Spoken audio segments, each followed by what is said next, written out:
ระหว่างที่รถติดเนี่ยผมก็เปิดใช้ระบบเลนเซนเตอร์ลิงนะครับไม่ต้องจับพวงมาลัยเลยนะครับถ้าความเร็วอยู่ในช่วงไม่เกิน10 กิโลเมตรต่อชั่วโมงเนี่ยเราสามารถปล่อยพวงมาลัยไว้แบบนี้ได้เลยเขาจะไม่เตือนแต่เมื่อกี้พอความเร็วขึ้นไปถึงสักประมาณ20 กิโลเมตรต่อชั่วโมงนะครับก็จะเตือนให้เราจับพวงมาลัยละแบบนี้สะดวกนะครับเวลาขับรถติดเนี่ยไม่ต้องแตะเบรกไม่ต้องแตะคันเร่งไม่ต้องจับพวงมาลัยก็ได้นะครับสามารถชาร์จ118 กิโลวัตต์ได้ยันแบตเตอรี่ 95% เลยนะครับสวัสดีครับผมก๊อฟ CG Go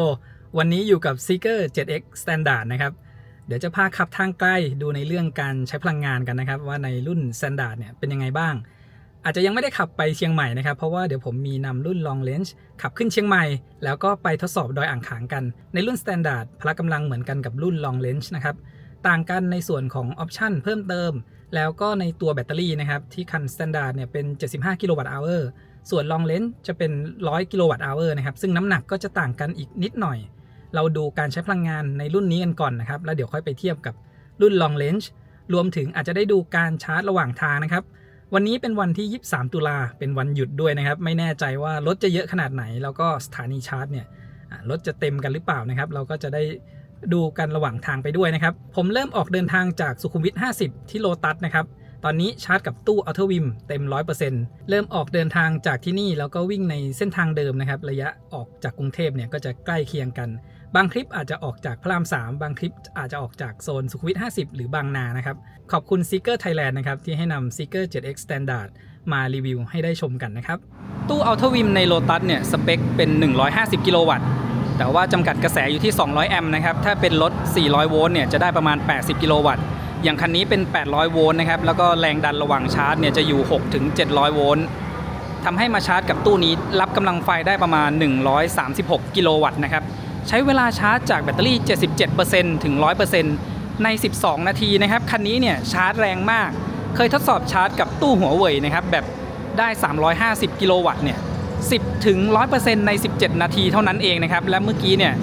เราใช้เวลาชาร์จไป12นาทีนะครับผมสังเกตตอนที่เราชาร์จจากประมาณ90ถึง 100% เนี่ยใช้เวลาแค่5นาทีเองนะครับคันนี้เนี่ยรับกำลังไฟได้สูงแทบจะถึง 100% เลยนะที่ 95% ยังรับได้118กิโลวัตต์นะครับเพราะฉะนั้นช่วงที่เราเดินทางไกลจุดไหนมีตู้ชาร์จว่างแบบคันเดียวนะครับเราวิ่งเข้าไปชาร์จได้เลยเอาแบบ120กิโลวัตต์เนี่ยนาทีหนึ่งเราจะได้แบตประมาณ 2% กว่าๆนะครับและถ้าชาร์จ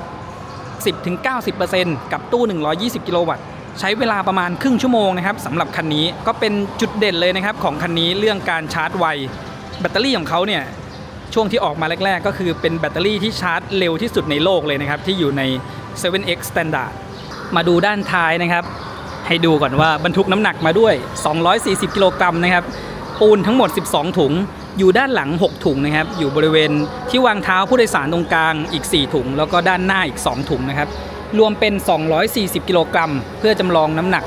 เหมือนผู้โดยสารเต็มคันนะครับตรงนี้ก็มี4ถุงนะครับแล้วก็อุปกรณ์กล้องแล้วก็มาดูที่ด้านหน้านะครับด้านหน้าตรงนี้อีก2ถุงนะครับมากันแบบเหมือนนั่งเต็มคันเลยมาดูที่จอด้านหน้าคนขับนะครับตอนนี้ชาร์จแบตเตอรี่เต็ม 100%ระยะทางตอนเต็ม 100% เลยเนี่ยจะเป็น566กิโลเมตรนะครับแต่ว่าตอนนี้ลดไปแล้ว1กิโลเมตรด้านขวาตอนนี้ผมให้โชว์เรื่องแรงดันลมยางนะครับก็จะมีบอกอุณหภูมิลมยางด้วยผมเติมไว้ที่40 psi นะครับเพราะว่าบรรทุกหนักแล้วก็ข้อมูลทางด้านขวาเนี่ยเราสามารถกดเปลี่ยนได้ที่ปุ่มนี้นะครับตรงนี้กดไปมันก็จะเปลี่ยนเมนูที่โชว์นะครับมีแผนที่อันนี้เป็นมีเดียนะครับทริป1แล้วก็ทริป2รีเซ็ตไว้เรียบร้อยนะครับทริป2ตอนนี้จะรีเซ็ตเมื่อเราชาร์จแบตเตอรี่นะครับสามารถปรับเรื่องแอร์นะครับความแรงลมแอร์อุณหภูมิได้จากหน้าจอตรงนี้เลยนะครับและที่จอกลางนะครับในเมนูการจัดการพลังงานเนี่ยเราสามารถเปลี่ยนระยะทางที่โชว์ได้นะครับอันนี้เป็นตามมาตรฐาน NEDC ถ้ากดอีกครั้งหนึ่งจะเป็นการคำนวณแบบไดนามิกนะครับดูจากการขับก่อนหน้านี้424กิโลเมตรเนี่ยก็จะใกล้เคียงกับระยะทางที่ขับได้จริงเลยนะครับถ้าใช้ความเร็วอยู่ในช่วง100-120กิโลเมตรต่อชั่วโมงมาดูที่หน้าจอกลางนะครับผมจะเปิดให้ดูในส่วนของแผนที่ที่มุมขวาบนนะครับตรงนี้จะมีรูปแผนที่อยู่ตรงเนี้ยเป็นการกดสลับกันไปมาระหว่างรูปรถตรงนี้จะเป็นการควบคุมตัวรถนะครับตรงนี้เราสามารถ แตะในแต่ละจุดได้นะครับตัวม่านหลังคาตัวกระจกนะครับแล้วก็เปิดฝากระโปรงหน้าสั่งเปิดจากตรงนี้นะครับพอชาร์จแล้วก็ถ้ากลับไปที่แผนที่นะครับกดตรงนี้ลองกดนำทางดูนะครับไปที่โลตัสที่ตากนะครับถ้ากดทิศทางตรงนี้เขาจะคำนวณนะครับเส้นทางให้ดูตรงนี้แล้วก็มีบอกนะครับว่าไปถึงเนี่ยแบตน่าจะไม่พอเขาก็จะหาจุดชาร์จระหว่างทางให้นะครับบอกว่าไปแวะชาร์จกับ Elex by EGAT ที่กำแพงเพชร 15-39% 9 นาทีนะครับแล้วก็จะขับไปถึงโลตัสแบตเตอรี่เหลือ 15% นะครับอันนี้เดี๋ยวลองกดนำทางไว้คร่าวๆดูก่อนแต่ว่าเดี๋ยวย้อนกลับมาที่ตรงนี้ให้ดูนะครับที่มุมซ้ายล่างนะครับจะมี Setting ตรงนี้แล้วก็มาที่การตั้งค่าเส้นทางเราสามารถเลือกได้นะครับว่าจุดชาร์จเนี่ยจะให้แผนที่เขาหาของสถานีอะไรบ้างนะครับตอนนี้ก็มี EV Station Plus Alexa MEA แล้วก็ PEA Vota นะครับเข้ามาที่จัดการตรงนี้จะสามารถเลือกสถานีชาร์จได้นะครับตัวสถานีชาร์จเนี่ยมันจะเป็นรวมแบบ global เลยนะครับเราจะเห็นสถานีชาร์จชื่อที่ไม่ค่อยคุ้นเนี่ยก็จะเป็นของในต่างประเทศก็รวมเข้ามาด้วยนะครับของไทยบางอันก็ยังไม่มีนะครับแต่ถ้าเป็นอันหลักๆเช่น EV Station Plus Alexa PA เนี่ยก็คือมีอยู่ในลิสต์แล้วนะครับสามารถตั้งค่าต่างๆของแผนที่ได้ว่าจะให้หลีกเลี่ยงทางหลวงหรือว่าทางด่วนนะครับมีเซตค่าตรงนี้ได้ประเภทของสถานีชาร์จนะครับแล้วก็สามารถเซตได้ด้วยเมื่อกี้ที่เขาคำนวณให้นะครับว่าไปถึงปลายทางเนี่ยเราจะให้แบตเตอรี่เหลือกี่เปอร์เซ็นต์นะครับตรงนี้ก็สามารถเซตที่แผนที่ได้เลยถ้าเอาแบบสบายใจนะครับเวลาที่เรากดนำทางไว้เนี่ยผมอยากจะให้เผื่อไว้ด้วยอีก 10% นะครับเช่นตอนนี้ที่เรากดนำทางเนี่ยเขาบอกว่าไปไม่ถึงแล้วเขาก็จะหาจุดชาร์จระหว่างทางให้เราบอกว่าไปถึงปลายทางแบตเหลือ 15% ระหว่างที่ชาร์จเนี่ยเรากดนำทางไว้ด้วยนะครับแล้วก็ชาร์จขึ้นไปจนตรงนี้อาจจะบอกว่าเหลือ 25% คือที่บอก 15% เนี่ยเขาอาจจะคำนวณความเร็วสักในช่วงไม่เกิน100 กิโลเมตรต่อชั่วโมงแต่ถ้าเราขับ120 หรือมากกว่าก็ต้องเผื่อแบตเตอรี่ไว้หน่อยนะครับให้เหลือมากกว่านี้หรือเซตตรงเมื่อกี้ก็ได้นะครับให้เหลือ 25% เลยเมื่อถึงปลายทางนะครับคราวนี้ถ้าเรากดเริ่มต้นก็จะคำนวณเส้นทางเสร็จสับนะครับแล้วก็จะบอกว่าไปถึงกี่โมงไปแวะชาร์จก่อนนะครับที่ Elex ตอนบ่ายโมง21 นาทีให้ดูแผนที่นะครับเวลาที่อยู่ช่วงในเมืองเนี่ยมันจะมีพวกรูปตึกโชว์ขึ้นมาด้วยนะครับเดี๋ยวกดที่ตำแหน่งตรงนี้เป็นมุมมองแบบนี้นะครับขับอยู่ในเมืองเนี่ยจะเห็นเป็นรูปตึกเนี่ยขึ้นมาเลยนะครับเวลาที่เราขับไปใกล้ๆเป็นตึกสูงขึ้นมาเลยถ้ามองในมุมแบบนี้เนี่ยบางทีก็มองยากนะครับโดนตึกบังอยู่ก็เลือกเป็นแบบนี้นะครับมองจากท็อปวิวนะครับแบบนี้มองสะดวกกว่าในหน้าโฮมนี้นะครับด้านขวามือเนี่ยจะมีวิดเจ็ตต่างๆโชว์อยู่นะครับเอาไว้ให้ใช้งานได้สะดวกด้านบนสุดนะครับที่ผมเลือกขึ้นมาไว้เนี่ยก็จะโชว์เรื่องทริปแล้วก็ข้อมูลตัวรถนะครับจะมีแรงดันลมยางโชว์อยู่ตรงนี้เราสามารถสลับที่กันได้นะครับกดค้างไว้จะเลื่อนขึ้นเลื่อนลงได้ตรงนี้ Apple CarPlay นะครับแล้วก็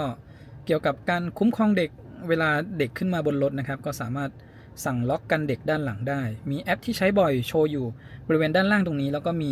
สภาพอากาศนะครับบอกไว้ที่ด้านล่างนี้ด้วย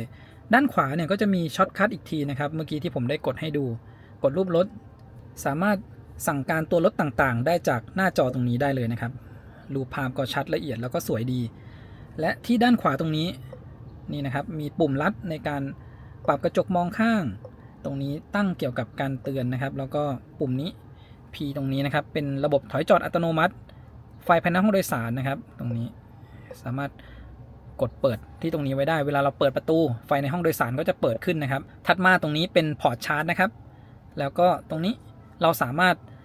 นำเมนูที่เหลือเนี่ยบางเมนูนะครับเข้ามาใส่ด้านขวานี้ได้จะต้องสลับกันออกไปนะครับมันใส่ได้ทั้งหมด5ช็อตคัทนะครับสำหรับด้านขวากดที่แก้ไขตรงนี้จะต้องลบตรงนี้ออกก่อนแล้วก็เพิ่มอันใหม่เข้ามานะครับด้านใต้ก็จะมีโหมดคร่าวๆให้ใช้งานนะครับโหมดแคมปิ้งโหมดพักผ่อนโหมดสัตว์เลี้ยงมีโหมดล้างรถมาให้ด้วยนะครับแล้วก็มีลวดลายตรงนี้เอาไว้คอนฟิกรูปรถเรานะครับเปลี่ยนสีตัวรถตรงนี้แล้วก็เปลี่ยนล้อได้ด้วยนะครับตัวลายล้อที่บนหน้าจอนี้นะครับและเมื่อลูดลงมาจากด้านบนของจอนะครับก็จะมีปุ่มช็อตคัทต่างๆให้ใช้งานอีกเหมือนกันมีปรับแสงหน้าจอนะครับหน้าจอกลางหน้าจอด้านหน้าคนขับก็สามารถปรับที่ตรงนี้ได้เลยนะครับ ตรงนี้ก็สะดวกดีและมาดูที่การจัดการพลังงานอีกครั้งหนึ่งนะครับสถิติการเดินทางตอนนี้ผมรีเซ็ตทริปไว้แล้วนะครับตอนที่เราชาร์จแบตเต็ม 100% รายละเอียดทริปตรงนี้นะครับพลังงานคงที่ 0.3 กิโลวัตต์อเวอร์ก็คือผมชาร์จแบตเตอรี่เต็ม 100% แล้วก็เปิดแอร์อยู่บนรถเนี่ยใช้ไปแล้ว 0.3 กิโลวัตต์อเวอร์นะครับแต่ถ้าเมื่อใดที่เราขับรถออกไปแล้วทั้งแอร์ทั้งการขับเคลื่อนจะมาขึ้นที่ตรงนี้แทนนะครับแล้วก็จะรวมมาอยู่ที่ตรงนี้ส่วนจอด้านหน้าคนขับนะครับจะเป็นการคำนวณค่าเฉลี่ยการใช้พลังงานเฉพาะพลังงานไดนามิกนะครับเพราะฉะนั้นถ้าเราเห็นตัวเลขบนหน้าจอคนขับตรงนี้พลังงานเฉลี่ยเนี่ยมันจะยังไม่เป็นพลังงานที่ใช้ทั้งหมดนะครับเผื่อว่าเราไปจอดรถอยู่นานๆตรงนี้อาจจะขึ้นมาสูงหน่อยจะต้องเอาค่าการใช้พลังงานทั้งหมดนะครับหารกับระยะทางแล้วก็คูณกับ100นะครับจะได้ค่าเฉลี่ยการใช้พลังงานต่อ100กิโลเมตรที่เป็นรวมแบบทั้งหมดจริงๆเลยแต่ถ้าดูจากหน้าจอนะครับมันจะน้อยกว่าความเป็นจริงนิดนึงเพราะว่ายังไม่รวมพลังงานคงที่เข้าไปด้วยนะครับขึ้นทางด่วนมาแล้วนะครับคันนี้เนี่ยผมได้ลองใช้งานมาประมาณวันกว่าๆแล้วนะครับสิ่งหนึ่งเลยเนี่ยที่เสียดายก็คือเบาะลมเย็นนะครับนี่ขนาดแดดยังไม่ร้อนมากนะผมรู้สึกว่าบริเวณเบาะเราเนี่ยมันจะเริ่มมีความร้อนสะสมแล้วผมเป็นคนร้อนง่ายนะครับหลายคนอาจจะไม่ได้มีประเด็นนี้ก็ได้แต่สำหรับผมเนี่ยเสียดายไปหน่อยที่ไม่มีเบาะลมเย็นและอีกจุดหนึ่งนะครับก็คือแอร์ที่อยู่ตำแหน่งตรงนี้นะครับสำหรับแอร์ตรงกลางเนี่ยขับรถนานๆเนี่ยบางทีเหงื่อออกที่มือนะครับผมอยากให้มันเป่ามือได้พอมันอยู่ตำแหน่งตรงนี้เนี่ยมันไม่สามารถกดให้เป่าลงมาโดนตำแหน่งนี้ได้นะครับตรงนี้จอยตรงนี้ถ้าบางรุ่นเนี่ยที่อยู่ตรงนี้ยังพอปรับให้มันเงยขึ้นมาแล้วก็เราก็เอามือลงต่ำมานะครับแต่ถ้าจุดเนี้ยจะเอามือเนี่ยมันต้องกางไว้อย่างนี้เลยนะครับถึงจะโดนแอร์เราจับตรงนี้เนี่ยยังไม่ค่อยจะโดนแอร์เลยนะครับก็จะมีในเรื่องนี้นะสำหรับคนที่ร้อนง่ายนะครับอย่างเช่นผมเนี่ย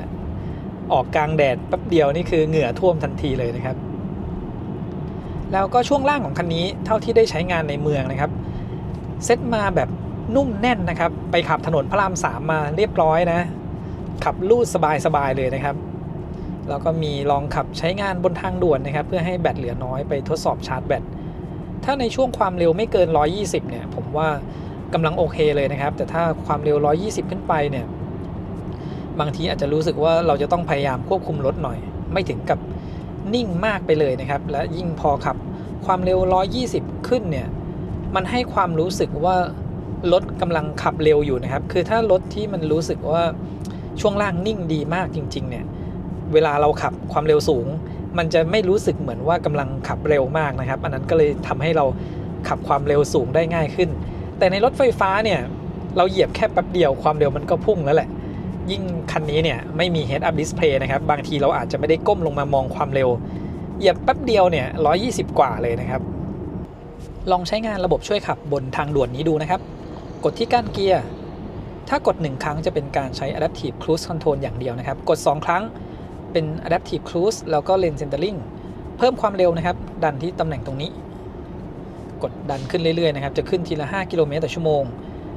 เพิ่มลดระยะห่างจากคันหน้านะครับซ้ายขวาตรงนี้ในแผนที่เวลาจะผ่านบริเวณแยกนะครับมีรูปขึ้นมาบอกให้เราดูเข้าใจได้ง่ายขึ้นนะครับว่าต้องเข้าเลนไหนตอนนี้เขาก็เลี้ยวตามโค้งให้นะครับผมเซตระยะห่างจากคันหน้าไว้ระดับ1นะครับก็ทิ้งระยะห่างพอสมควรเซตความเร็วขึ้นไปหน่อยนะก็ยังทิ้งระยะห่างไว้ไกลอยู่นะครับการเข้าโค้งทำได้สมูทดีนะครับเข้าโค้งตามคันด้านหน้าไปเลยตอนนี้ผมแค่เอามือวางไว้เฉยๆนะครับไม่ได้เป็นคนบังคับพวงมาลัยให้เลี้ยวขวาให้สังเกตจอด้านหน้าคนขับนะครับถ้าเป็นเลนคู่แล้วก็เป็นสีน้ำเงินเนี่ยคือระบบช่วยขับทำงานอยู่นะครับแล้วก็มีรูปพวงมาลัยสีฟ้าติดขึ้นที่ตำแหน่งตรงนี้นะครับระหว่างที่ใช้งานระบบช่วยขับเนี่ยก็สามารถรีเจนเพื่อชะลอความเร็วได้นะครับอย่างเช่นตอนนี้เข้ามาใกล้คันด้านหน้าแถบการรีเจนก็ขึ้นนะครับในขณะที่ระบบช่วยขับยังทำงานอยู่ระหว่างที่ใช้งานระบบ Lane Centering ผมพาดูจอด้านหน้าคนขับนะครับถ้ารูปพวงมาลัยขึ้นเป็นชี้ทางด้านซ้ายขวาแบบนี้คือสามารถใช้ระบบเปลี่ยนเลนไปทั้งซ้ายและขวาได้นะครับและพอผมอยู่ตำแหน่งตรงนี้ด้านซ้ายไม่สามารถเปลี่ยนเลนได้นะครับก็จะชี้ไปแค่ด้านขวาอย่างเดียว ดี๋ยวผมจะลองกดเปลี่ยนเลนให้ดูนะครับแต่ว่าตอนนี้มีรถมาด้านหลังสังเกตบนหน้าจอนะครับหน้าจอก็จะมี blind spot สีส้มขึ้นนะครับลองกดเปลี่ยนเลนมีข้อความขึ้นกำลังเปลี่ยนเลนนะครับแต่ว่าจะไม่มีเป็นเส้นทึบๆสีน้ำเงินเหมือนกับในรุ่นอื่นๆนะครับเวลาเรากดเปลี่ยนเลนเนี่ยบางรุ่นก็จะเป็นรูปสี่เหลี่ยมนะครับให้รู้ว่ารถกำลังจะเปลี่ยนเลนไปคันนี้มีแค่ข้อความขึ้นนะครับและถ้าเราไม่จับพวงมาลัยเนี่ยจะไม่สามารถเปลี่ยนเลนได้นะครับตอนนี้ผมจับพวงมาลัยอยู่นะแล้วผมจะลองกดเปิดไฟเลี้ยวแล้วก็ยกมือออกนะครับเขายกเลิกนะครับเขาจะไม่เปลี่ยนเลนให้อย่างน้อยเราจะต้องจับพวงมาลัยไว้นะครับถ้าใช้ระบบเปลี่ยนเลนอัตโนมัติเทียบความเร็วบนหน้าจอกับ GPS ที่ความเร็วบนหน้าจอ100 กิโลเมตรต่อชั่วโมงบน GPS จะอยู่ประมาณ97 ถึง 98 กิโลเมตรต่อชั่วโมงนะครับมาถึงรังสิตแล้วนะครับระยะทาง45 กิโลเมตรแบตเตอรี่เหลือ 90% พอดีนะครับอันนี้ใกล้เคียงกับระยะทางแบบไดนามิกที่เขาคำนวณให้เราเลยนะว่าได้ประมาณ400 กิโลเมตรนิดๆนะครับหากขับจนแบตหมดแล้วก็ตอนนี้ผมตั้งให้โชว์เป็น NEDC ไว้นะครับแบตเตอรี่เหลือ 90% ระยะทางที่จะขับได้บนหน้าจอเหลือ510 กิโลเมตรนะครับถ้าเราจะขับให้ใกล้เคียงกับระยะทาง NEDC เนี่ยความเร็วควรจะอยู่ประมาณ80 กิโลเมตรต่อชั่วโมงนะครับค่าเฉลี่ยการใช้พลังงานสำหรับระยะทาง46 กิโลเมตรนะครับอยู่ที่ 16.4 กิโลวัตต์อเวอร์ต่อ100 กิโลเมตรอุณหภูมิภายนอกตอนนี้อยู่ที่32 องศานะครับและมาดูที่ทริปนะครับพลังงานคงที่ยังอยู่เท่าเดิมนะครับ 0.4 กิโลวัตต์อเวอร์ตอนที่จอดรถก่อนจะออกเดินทางนะครับก็จอดเปิดแอร์อยู่ประมาณ20 กว่านาทีนะครับก่อนที่จะขับออกมาแล้วก็พลังงานไดนามิกตอนนี้ 7.9 กิโลวัตต์อเวอร์นะครับพอเราขับรถเนี่ยพลังงานที่ใช้ทุกอย่างจะมาเพิ่มอยู่ที่ตำแหน่งตรงนี้แทนแต่ถ้าจอดรถเมื่อไหร่จะมาขึ้นอยู่ที่ตรงนี้นะครับแล้วก็จะรวมเป็นด้านซ้ายสุดตรงนี้สำหรับค่าเฉลี่ยการใช้พลังงานที่ผมบอกไป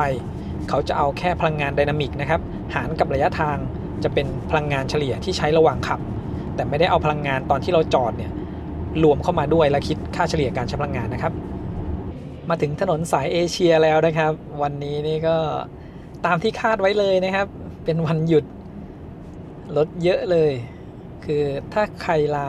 วันพรุ่งนี้ที่เป็นวันศุกร์อีกวันหนึ่งนะครับก็เป็นหยุดยาว4วันพฤหัสศุกร์เสาร์อาทิตย์พอดีเลยระยะทาง63 กิโลเมตรนะครับแบตเตอรี่เหลืออยู่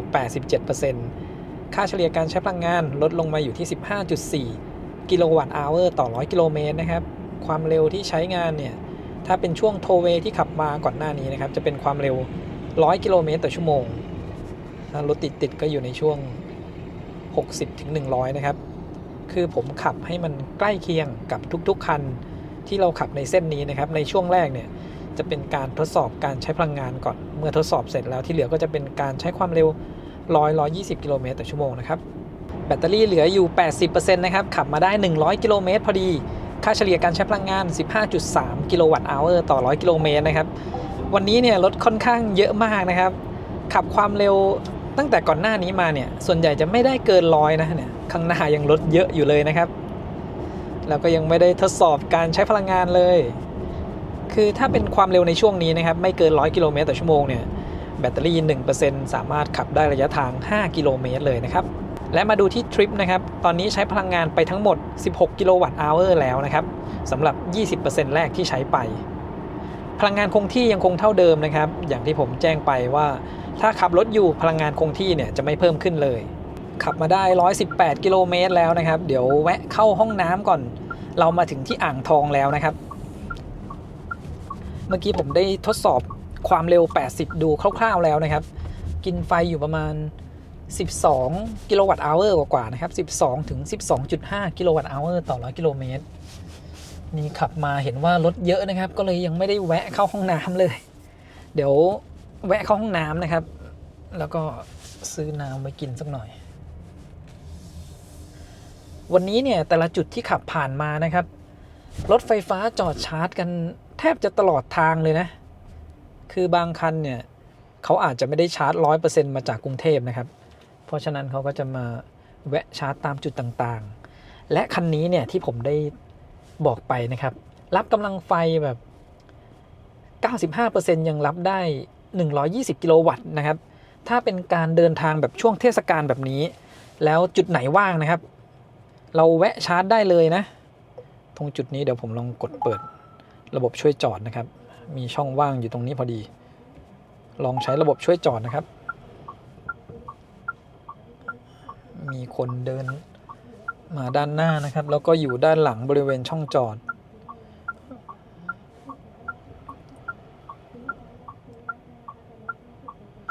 ตัวเลขบอกค่อนข้างชัดเจนดีเลยนะครับข้างบน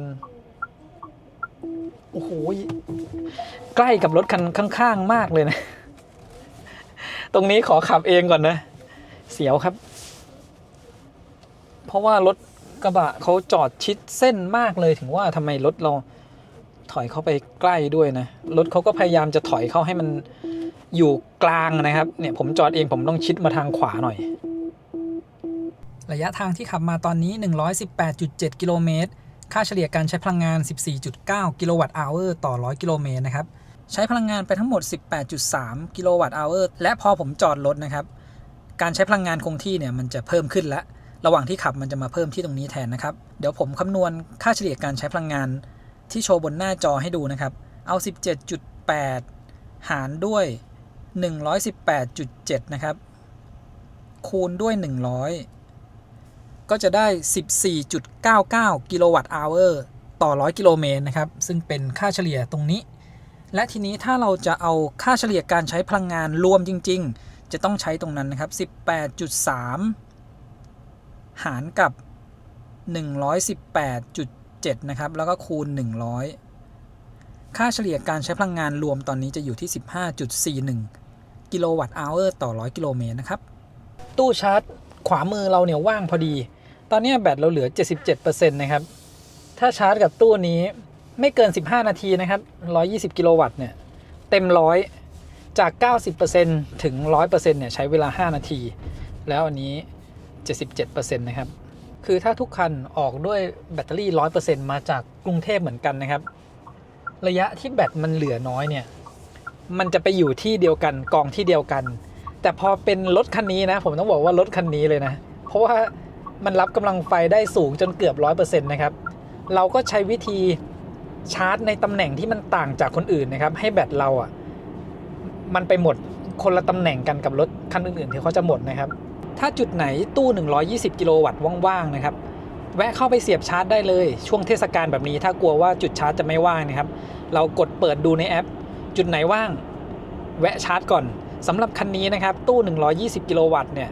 แวะชาร์จแค่10นาทีได้แบตไม่ต่ำกว่า 20% เลยนะครับและที่ความเร็วแบบไม่เกิน100กิโลเมตรต่อชั่วโมงเนี่ย 1% มันวิ่งได้ประมาณ4กิโลเมตรแปลว่าเราชาร์จ10นาทีเราจะขับต่อได้อีก80กิโลเมตรเลยนะครับด้านหน้านี้ติดไฟแดงพอดีนะครับเดี๋ยวเรามาดูเวลาในการทำ stop and go นะครับพอรถหยุดนิ่งแล้วไฟเขียวเนี่ย stop and go สามารถทำงานได้ที่เวลานานมากสุดสักกี่นาทีนะครับเริ่มจับเวลารถหยุดนิ่งแล้วนะครับตอนนี้ไม่จับพวงมาลัยนะครับแล้วก็ไม่ได้แตะเบรกแล้วก็ไม่ได้แตะคันเร่ง39 ถึง 40 วินาทีระบบยังทำงานอยู่นะครับพอดีว่าจุดนี้ติดไฟแดงไม่นานและถ้าปล่อยมือประมาณ15วินาทีนะครับระบบเขาก็จะเตือนให้จับพวงมาลัยแค่เราวางมือลงไปเนี่ยเขาก็รู้แล้วว่ากลับมาจับพวงมาลัยนะครับไม่ต้องจับแล้วก็โยกซ้ายขวานะครับลองทดสอบการใช้พลังงานที่ความเร็ว80และ100กิโลเมตรต่อชั่วโมงไปเรียบร้อยแล้วนะครับส่วนความเร็ว120เนี่ยเนื่องจากวันนี้รถเยอะเลยยังทดสอบได้ไม่เป๊ะนะครับคร่าวๆที่ความเร็ว80กิโลเมตรต่อชั่วโมงการใช้พลังงานเนี่ยจะอยู่ประมาณ12 ถึง 12.5 กิโลวัตต์อเวอร์ต่อ100กิโลเมตรนะครับที่ความเร็วนี้หากวิ่งจนแบตหมดจะได้ระยะทางประมาณ560 ถึง 580 กิโลเมตรนะครับใกล้เคียงกับตัวเลขที่เขาเคลมมาเลยนะครับ566 กิโลเมตรและที่ความเร็ว100กิโลเมตรต่อชั่วโมงค่าเฉลี่ยการใช้พลังงานจะอยู่ประมาณ15 ถึง 15.5 กิโลวัตต์อเวอร์ต่อ100กิโลเมตรที่ความเร็วนี้จะวิ่งได้480กิโลเมตรจนแบตหมดส่วนความเร็ว120ที่ผมดูแบบคร่าวๆนะครับจะอยู่ประมาณ19 ถึง 20 กิโลวัตต์อเวอร์ต่อ100กิโลเมตร ซึ่งถ้าเป็นความเร็วนี้เนี่ยก็จะวิ่งได้ประมาณ360ถึง380กิโลเมตรจนแบตเตอรี่หมดนะครับถ้าเราขับแบบแช่120กิโลเมตรต่อชั่วโมงเนี่ยสัก300กิโลเมตรก็ต้องแวะชาร์จแล้วนะครับแวะปั๊มเชลจุดนี้เข้าห้องน้ำก่อนนะครับวันนี้เนี่ยกินน้ำเยอะนี่ต้องแวะเข้าห้องน้ำรอบที่2แล้วขับมาถึงจุดนี้ระยะทาง226กิโลเมตรนะครับแบตเตอรี่เหลืออยู่ 54%ที่นี่ก็มีตู้ชาร์จ180กิโลวัตต์นะครับถ้าเสียบชาร์จเนี่ย1นาทีได้แบตมาไม่ต่ำกว่า 3-4% นะครับวันนี้จะยังไม่ชาร์จนะครับจะลองวิ่งให้แบตเหลือน้อยที่สุดคือผมอยากรู้ว่ารถคันนี้เนี่ยสามารถใช้แบตได้ทั้งหมดเท่าไหร่นะครับจากที่เขาบอกว่าแบตเตอรี่ขนาด75กิโลวัตต์อเวอร์แบตเตอรี่ที่เราเหลืออยู่ 54% เนี่ยถ้าขับไปแบบให้เหลือแบตไม่ต่ำกว่าสัก 15-20% แล้วแวะชาร์จเนี่ยเราจะขับไปได้ไม่น่าถึง200กิโลเมตรนะครับถ้าเป็นการขึ้นเหนือและใช้ความเร็วแบบ110-120กิโลเมตรเป็นหลักคือถ้าจะถึง200กิโลเมตรนี้ต้องวิ่งจนแบตเกือบหมดนะครับขณะว่าเราขับมา226กิโลเมตรเนี่ยใช้ความเร็วส่วนใหญ่จะอยู่ในช่วงไม่เกิน100กิโลเมตรต่อชั่วโมงนะครับ180กิโลเมตรแรกเนี่ยลดเยอะมากเลยวันนี้ผมเลยบอกว่าจุดเมื่อกี้เนี่ยถ้าเราแวะชาร์จนะครับและรับกำลังไฟเต็มๆแถว180กิโลวัตต์เนี่ยนาทีหนึ่งเนี่ยต้องมี 4-5% นะถ้าเป็นตู้150กิโลวัตต์นาทีหนึ่งก็จะได้ประมาณ 3% นะครับเดี๋ยวผมลองดูก่อนนะครับเราจะขับให้แบตเหลือ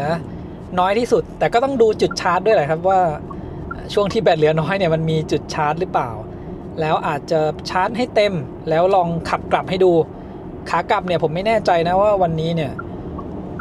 ตามสถานีชาร์จรถจะเยอะหรือเปล่านะครับส่วนใหญ่น่าจะเป็นรถที่ขับออก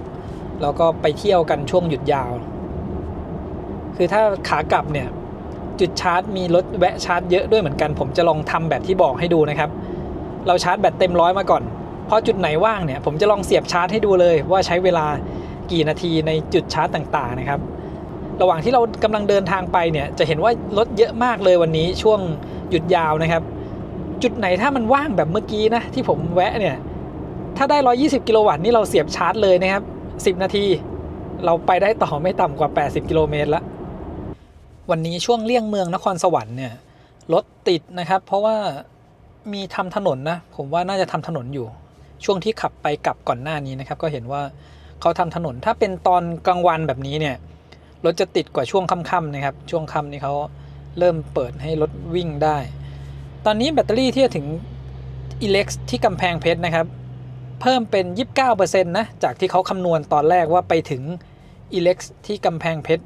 แบตจะเหลือประมาณ 17% นะครับพอเราใช้ความเร็วไม่ได้สูงเนี่ยแบตมันก็จะเพิ่มขึ้นตรงนี้นะครับที่ผมบอกว่ามันทำให้เราสามารถประเมินได้ง่ายขึ้นมันเป็นการคำนวณแบบไดนามิกนะครับขับเร็วขึ้นตัวเลขก็จะลดลงพอขับช้าลงตัวเลขตรงนี้ก็จะเพิ่มขึ้นเขาบอกว่าให้เราแวะชาร์จแค่4นาทีนะครับจากแบตเตอรี่29ถึง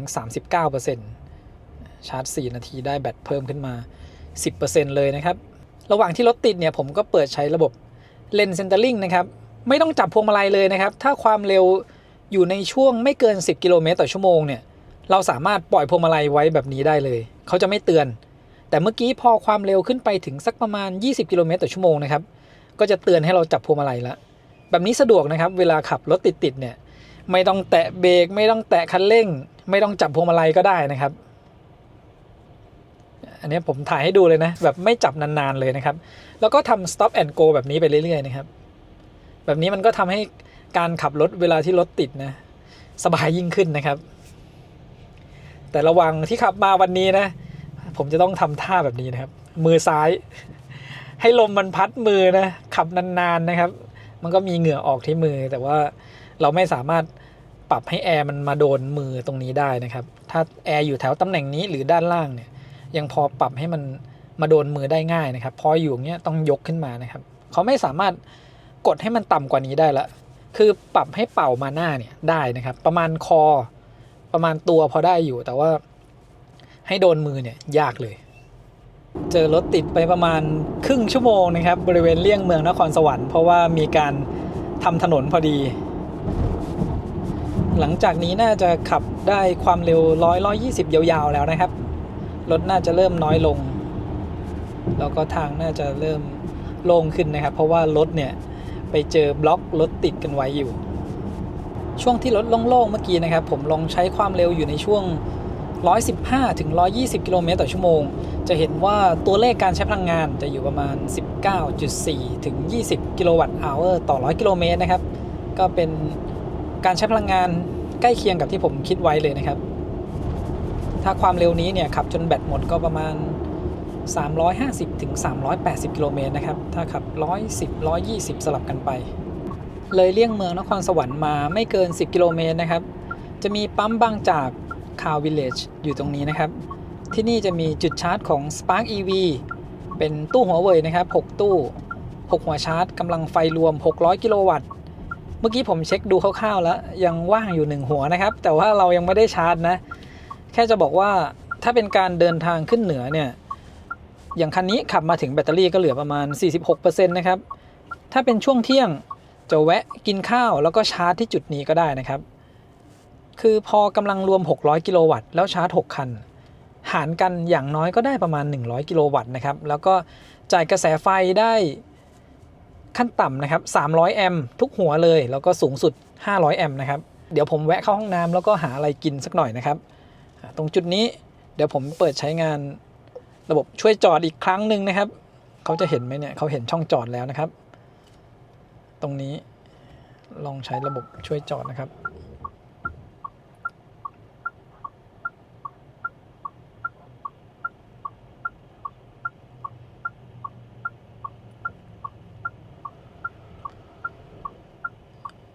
ถ้าเป็นช่องแบบกว้างๆนะครับแบบนี้เนี่ยจะไม่ค่อยเสียวเท่าไหร่นะเพราะว่ายังมีระยะให้รถคันด้านข้างนะครับเราดูการทำงานนะก็อยู่ในระดับกลางๆนะครับไม่ได้ไวมาก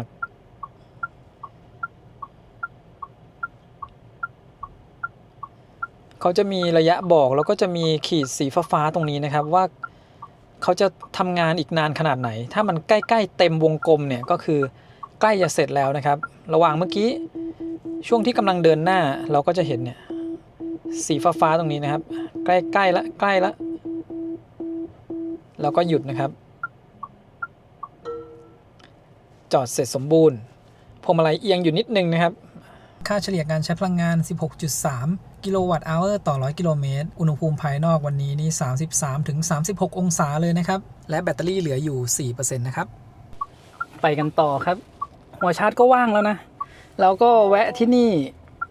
น่าจะ20กว่านาทีได้นะครับถ้าจิ้มชาร์จก็มีเต็มผมว่าชาร์จกับตู้หัวเว่ยนี่นะครับถึงแม้จะจอดชาร์จอยู่6คันแต่ถ้าคันไหนรับกำลังไฟต่ำกว่า60กิโลวัตต์ลงมาแล้วเนี่ยเราก็จะได้ที่เหลือนะครับมาให้คันที่รับได้สูงคันนี้เนี่ยทดสอบชาร์จแบบ240กิโลวัตต์ตั้งแต่ต้นนะครับ10ถึง 100% ใช้เวลา22นาทีซึ่งถ้าหัวชาร์จมันดูว่างประมาณนั้นนะครับและแบตเราเหลือ 46% เนี่ยไม่เกิน20นาทีแบตเต็มแน่ๆจากจุดนี้ขับไปอีกประมาณ40กิโลเมตรนะครับจะถึง EV Hub จังหวัดกำแพงเพชรซึ่งแบตเหลือ 46% ไปถึงนั่นนะครับแบตน่าจะเหลือประมาณ30กว่าเปอร์เซ็นต์นะก็ยังเหลือนะครับส่วนหนึ่งคือวันนี้รถติดด้วยนะครับทำความเร็วสูงไม่ค่อยได้แบตเตอรี่ที่เหลือเนี่ยมีลุ้นไปถึงจังหวัดตากได้เลยนะครับ 46% สมมุติว่า 1% ขับได้สัก4กิโลไปถึงตากอาจจะเหลือแบตประมาณสัก 5% ก็ได้นะครับเดี๋ยวผมดูก่อนเพราะว่าวันนี้จะขับแบบไหนนะครับถ้าขับไปจนถึงตากแปลว่าผมต้องขับกลับกทมอีกประมาณ400กว่ากิโลเมตรแต่ถ้าเราขับไปแถวๆกำแพงเพชรนะครับแล้วก็วกกลับก็คือวิ่งย้อนกลับมาให้แบตเหลือน้อยที่สุดแล้วก็ค่อยแวะชาร์จแบบนี้ยังไม่ต้องขับกลับไกลมากนะครับถ้าเป็นช่วงขากลับกทมนะครับแล้วเราขับมาจากทางเหนือหรือเชียงใหม่เนี่ยกลับรถหน้าปั๊มนะครับเข้าไปชาร์จเสร็จขับออกมาผ่านไฟแดงแล้วก็กลับรถบริเวณตรงนี้นะครับจะมีจุดกลับรถตอนถึงที่ปั๊มบางจากเนี่ยผมก็ลืมเทียบให้ดูนะครับตอนที่ขับ G6 รุ่น Long Range มาถึงแบตเตอรี่เหลือ 53% นะครับแบตเขาใหญ่กว่านะคันนี้ไปถึงแบตเหลือ 46% ต่างกันอยู่ 7% นะครับสำหรับที่ต่างกันอยู่ 7% ของ G6 เนี่ยเขาสามารถวิ่งได้ระยะทางประมาณ35 กิโลเมตรเลยนะครับซึ่งถ้าเทียบด้วยระยะทาง NEDC แบบแบตเต็มร้อยเนี่ยก็จะต่างกันอยู่แถวๆนั้นพอดีเลยนะครับคันนี้566กิโลเมตรตามมาตรฐาน NEDC ส่วน G6 Long Range 600กิโลเมตรตามมาตรฐาน NEDC นะครับตั้งแต่ขับรถออกมาวันนี้นะครับในโหมด Air เนี่ยผมตั้งให้เป็นออโต้นะครับสำหรับการรับอากาศจากภายนอกแล้วก็อากาศหมุนเวียนภายในรถถ้าเป็นความเร็วสูงนะครับขับ120เนี่ยค่าคาร์บอนไดออกไซด์ภายในรถจะอยู่ประมาณไม่เกิน 2,000 ppm นะครับแล้วก็ถ้าเป็นความเร็วต่ำเนี่ยช่วงขับรถติดผมสังเกตว่าตัวเลขเนี่ยจะขึ้นไปประมาณ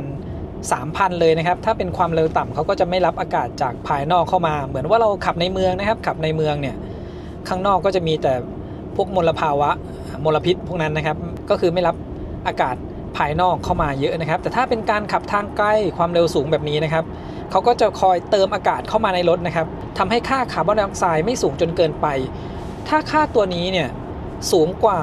1,800 หรือ 2,000 ขึ้นไปแล้วเราขับรถนานๆมันจะทำให้เราอ่อนเพลียแล้วก็ง่วงนอนได้ง่ายนะครับโดยปกติถ้าผมขับทางไกลนะครับผมจะกดให้เป็นรับอากาศจากภายนอกเข้ามาเลยนะครับที่ตั้งออโต้มาก่อนหน้านี้เพราะว่าจะดูการทำงานของระบบเขานะครับเมื่อเรากดรับอากาศจากภายนอกเข้ามานะครับค่า CO2 เนี่ยมันก็จะต่ำกว่า 1,000 ลงมาอาจจะอยู่แถวๆ600-700นะครับซึ่งถ้าเป็นภายนอกรถเนี่ยแล้วเราไปวัดดูมันจะอยู่ประมาณ 400-500 นะครับการขับทางไกลและรับอากาศภายนอกเข้ามาแบบนี้ทำให้เวลาเราขับรถแล้วมันไม่ง่วงนอนเร็วนะครับเหมือนกับเวลาที่เราจอดแวะปั๊มเนี่ยเราลงจากรถไปได้รับอากาศภายนอกก็รู้สึกสดชื่นขึ้นมานะครับคล้ายๆกันเลยนะมันไม่ใช่ว่าเราขับรถแบบช้าๆแล้วมันทำให้เราง่วงนอนอย่างเดียวนะครับตัว CO2 นี่แหละเป็นตัวที่ส่งผลหลักเลยนะครับยิ่งเรานั่งกันมาเต็มคันค่าตัวนี้มันจะเพิ่มขึ้นได้เร็วมากเลยถ้ามีโอกาสลองทำแบบที่ผมแนะนำดูครับขับทางไกลกดรับอากาศจากภายนอกเข้ามาเนี่ยจะรู้สึกว่าอาการง่วงเนี่ยมันน้อยกว่าที่เรากดให้เป็นอากาศหมุนเวียนภายในรถนะครับมาถึง EV Hub จังหวัดกำแพงเพชรแล้วนะครับแบตเตอรี่เหลืออยู่ 35% ถ้าเทียบกันกับ G6 Long Range คันนั้นจะเหลือประมาณ 41% ก็เทียบแล้วก็เหมือนกันเลยนะครับถ้าเทียบกับจุดก่อนหน้านี้ต่างกันอยู่ประมาณ 7% นะครับ EV Hub วันนี้รถเต็มเลยนะครับแต่ว่าผมยังไม่ได้ชาร์จนะแค่แวะมาทำเช็คพอยต์นะครับแบตเหลืออีก 35% ถ้าขับแบบประหยัดเนี่ยก็จะไปได้อีกประมาณไม่ต่ำกว่า150กิโลเมตรนะครับแต่ถ้าขับแบบเร็วๆอาจจะเหลือประมาณ100กิโลเมตรต้นๆนะครับขับมา303กิโลเมตรนะครับค่าเฉลี่ยการใช้พลังงาน 16.6 กิโลวัตต์อัลต่อ100กิโลเมตรแบตเตอรี่เราเหลืออยู่ 35% นะครับทีนี้มาดูที่การจัดการพลังงานที่ทริป2นะครับถ้าดูเป็นพลังงานรวมอยู่ที่ 51.5 กิโลวัตต์อัลนะครับเราเอา 51.5 หารกับระยะทาง 303.3 คูณ 100 ค่าเฉลี่ยการใช้พลังงานจะอยู่ที่ 16.97 กิโลวัตต์อัลต่อ100กิโลเมตรนะครับก็จะสูงกว่าแบบที่ไม่รวมพลังงานคงที่อีกนิดนึงนะครับพลังงานคงที่ตอนนี้ขึ้นมาอยู่ที่1กิโลวัตต์อัลช่วงที่จอดรถแล้วไม่ได้ขับค่าตัวนี้ก็จะค่อยๆเพิ่มขึ้นนะครับพอเป็น EV Hub นะครับรถชาร์จกันไม่นานก็ออกไปแล้วนะตอนนี้ว่างอยู่2ช่องชาร์จนะครับเดี๋ยวขับไปต่อนะครับแค่พาเลี้ยวมาดูว่าจอดแป๊บเดียวเนี่ยรถก็ว่างแล้วนะครับที่จุดนี้เนี่ยเสียดายว่ายังมีร้านอาหารน้อยนะครับมีอยู่แค่2ร้านในแผนที่ตอนนี้บอกว่าถ้าเราไปถึงที่ Elex เนี่ยแบตจะเหลือ 29% นะครับให้ชาร์จ4นาทีก็จะสามารถขับไปถึงที่ตากได้นะครับแต่ผมว่าแบตที่เหลือตอนนี้เนี่ยถ้าเราขับไม่เร็วมันก็ไปถึงได้นะอันนี้คือให้ดูคร่าวๆนะครับว่าการคำนวณแบตเนี่ยพอเราขับช้าลงมันก็จะเหลือเยอะขึ้นนะครับตอนนี้ผมยังไม่แน่ใจนะว่าจะขับไปจนถึงที่ไหนนะครับวันนี้รถก็ค่อนข้างเยอะแล้วก็เสียเวลาไปกับรถติดตั้งครึ่งชั่วโมงแล้วนี่ก็2:30พอดีนะครับลองกดดูรายละเอียดนะครับเขาบอกให้เราชาร์จ4นาทีจะได้แบตเพิ่มมา 10% แล้วจะไปถึงที่ตากเนี่ยแบตเหลือ 15% แปลว่าถ้าเราไม่แวะชาร์จเลยเนี่ยไปถึงตากแบตอาจจะเหลือ 5% นะครับ แต่ห้ามใช้ความเร็ว120นะผมว่าถ้า110เนี่ยผมว่าอาจจะพอได้มาดูระบบช่วยขับนะครับวันนี้ที่ได้ลองบนทางด่วนกันไปนิดหน่อยแล้วก็ผมลองระหว่างถนนสายเอเชียนะครับเดี๋ยวเปิดระบบกลับขึ้นมาก่อนตอนนี้เนี่ยผมปิดระบบช่วยเปลี่ยนเลนไว้นะครับเพราะบางทีต้องการเปลี่ยนเลนแต่มันไม่สามารถเปลี่ยนได้พอเรากดเปิดไฟเลี้ยวแล้วเนี่ยพวงมาลัยมันจะยังหนักอยู่นะครับเพราะว่าระบบเขาต้องทำงานอยู่ถ้าเราปิดระบบช่วยเปลี่ยนเลนเวลาเราเปิดไฟเลี้ยวเราจะสามารถหักพวงมาลัยได้แบบสมูทตามปกตินะครับแต่ถ้าเราเปิดระบบช่วยเปลี่ยนเลนอัตโนมัติไว้เดี๋ยวผมจะลองเปิดให้ดูนะครับที่ตัวนี้แล้วก็ระบบช่วยเปลี่ยนเลนอัตโนมัติพอเปิดระบบช่วยเปลี่ยนเลนอัตโนมัตินะครับตอนนี้รูปพวงมาลัยเนี่ยยังไม่ขึ้นสัญลักษณ์ว่าจะเปลี่ยนเลนได้ถ้าหากเราเปิดไฟเลี้ยวต้องการจะหักเลี้ยวเนี่ยพวงมาลัยมันจะหนักเลยนะครับมันจะต้องแบบเหมือนหักให้ออกจากล็อกมานิดนึงถึงจะเปลี่ยนเลนได้นะครับแต่ว่าถ้าเราปิดระบบไว้พอเราเปิดไฟเลี้ยวเนี่ยพวงมาลัยมันก็จะเป็นน้ำหนักปกติเลยนะครับเหมือนเวลาที่เราขับเลี้ยวซ้ายเลี้ยวขวาอันนี้สำหรับใครที่ไม่ชอบใช้งานระบบช่วยเปลี่ยนเลนอัตโนมัติก็ต้องปิดไว้นะครับเวลาที่ใช้ระบบช่วยขับมันจะได้สมูทขึ้นนะครับอย่างเช่นตอนนี้เปิดไฟเลี้ยวมาเลนขวานะครับแล้วก็เวลาที่ขับผ่านรถใหญ่นะครับเขายังไม่มีระบบช่วยเบี่ยงนะแต่เวลาขับผ่านเนี่ยเขาจะชะลอความเร็วลงมานะครับอย่างเช่นถ้าเราเซตความเร็วไว้120กิโลเมตรต่อชั่วโมงถึงแม้รถจะไม่ได้ขับเข้ามาใกล้นะครับเขาจะชะลอความเร็วลงมาประมาณ115-116กิโลเมตรต่อชั่วโมงอันนี้ก็ไม่แน่ใจเหมือนกันทำไมต้องชะลอความเร็วแบบทุกครั้งที่ขับผ่านรถใหญ่นะครับจริงๆแล้วระยะมันยังห่างอยู่เลยแล้วก็ในซีเกอร์นะครับก่อนหน้านี้ผมได้ลอง009แล้วอันนี้ 7X นะครับถนนตรงนี้ไม่มีเส้นเลนนะครับแต่บนหน้าจอเนี่ยเขายังแสดงเป็นสัญลักษณ์ว่าจับเส้นเลนไว้ได้อยู่นะครับเป็นสีน้ำเงินสีฟ้านะครับและยังสามารถใช้ระบบช่วยขับได้อยู่ระหว่างที่ขับพวงมาลัยมันจะรู้สึกว่าอาจจะมีขวาบ้างซ้ายบ้างนะครับแต่ตอนนี้ไม่แน่ใจว่าน่าจะรถติดเพราะว่าเจ้าหน้าที่ที่ทำถนนนะครับเดี๋ยวดูว่าพอรถเคลื่อนที่ต่อไปเนี่ยเขายังสามารถควบคุมให้รถอยู่กลางเลนได้นะครับแต่ไม่แน่ใจว่าเขาเอาจุดไหนเป็นเส้นจราจรซ้ายขวานะเนี่ยเห็นไหมครับตัวรถสามารถควบคุมได้แล้วข้างหน้ามีโค้งด้วยนิดนึงนะเดี๋ยวให้ดูนะครับสามารถไปได้นะวันที่ขับ009ไปเชียงใหม่ก็บริเวณนี้แหละครับแต่นี้ถ้าเป็นความเร็วเกิน10กิโลเมตรต่อชั่วโมงเนี่ยเขาจะให้เราจับพวงมาลัยแต่ผมไม่ได้เป็นคนควบคุมนะครับสามารถโค้งตามตรงนี้ไปได้เลยโดยที่ไม่มีเส้นเลนนะครับถ้าเป็นรถคันอื่นๆเนี่ยออกจากระบบไปแล้วนะครับถ้าไม่มีเส้นเลนอันนี้เตือนให้จับพวงมาลัยนะครับตรงเมื่อกี้อาจจะเห็นว่ามันเป็นสเต็ปต่างกันอยู่ดูตรงนี้ครับไม่ได้เป็นสเต็ปต่างกันนะแล้วก็ขับอยู่บริเวณนี้นะครับเสียวๆว่าจะลงไปด้านข้างแต่ก็ยังเว้นระยะห่างโอเคอยู่นะครับเนี่ยไปได้นะครับไม่มีเส้นเลนก็ใช้ระบบช่วยขับแล้วก็ช่วยควบคุมรถให้อยู่กลางเลนได้รถคันนี้มือจะต้องอยู่นี่นะคือผมเหงื่อออกที่มือนะเวลาขับนานๆเนี่ยแล้วมันแอร์มันไม่พัดมาโดนนะครับระบบยังทำงานอยู่นะครับถ้าเลนเซนเตอร์ลิงทำงานเนี่ยจะรู้สึกว่าพวงมาลัยมันเหมือนจะถูกบังคับให้อยู่กับที่นะครับมันจะหนัก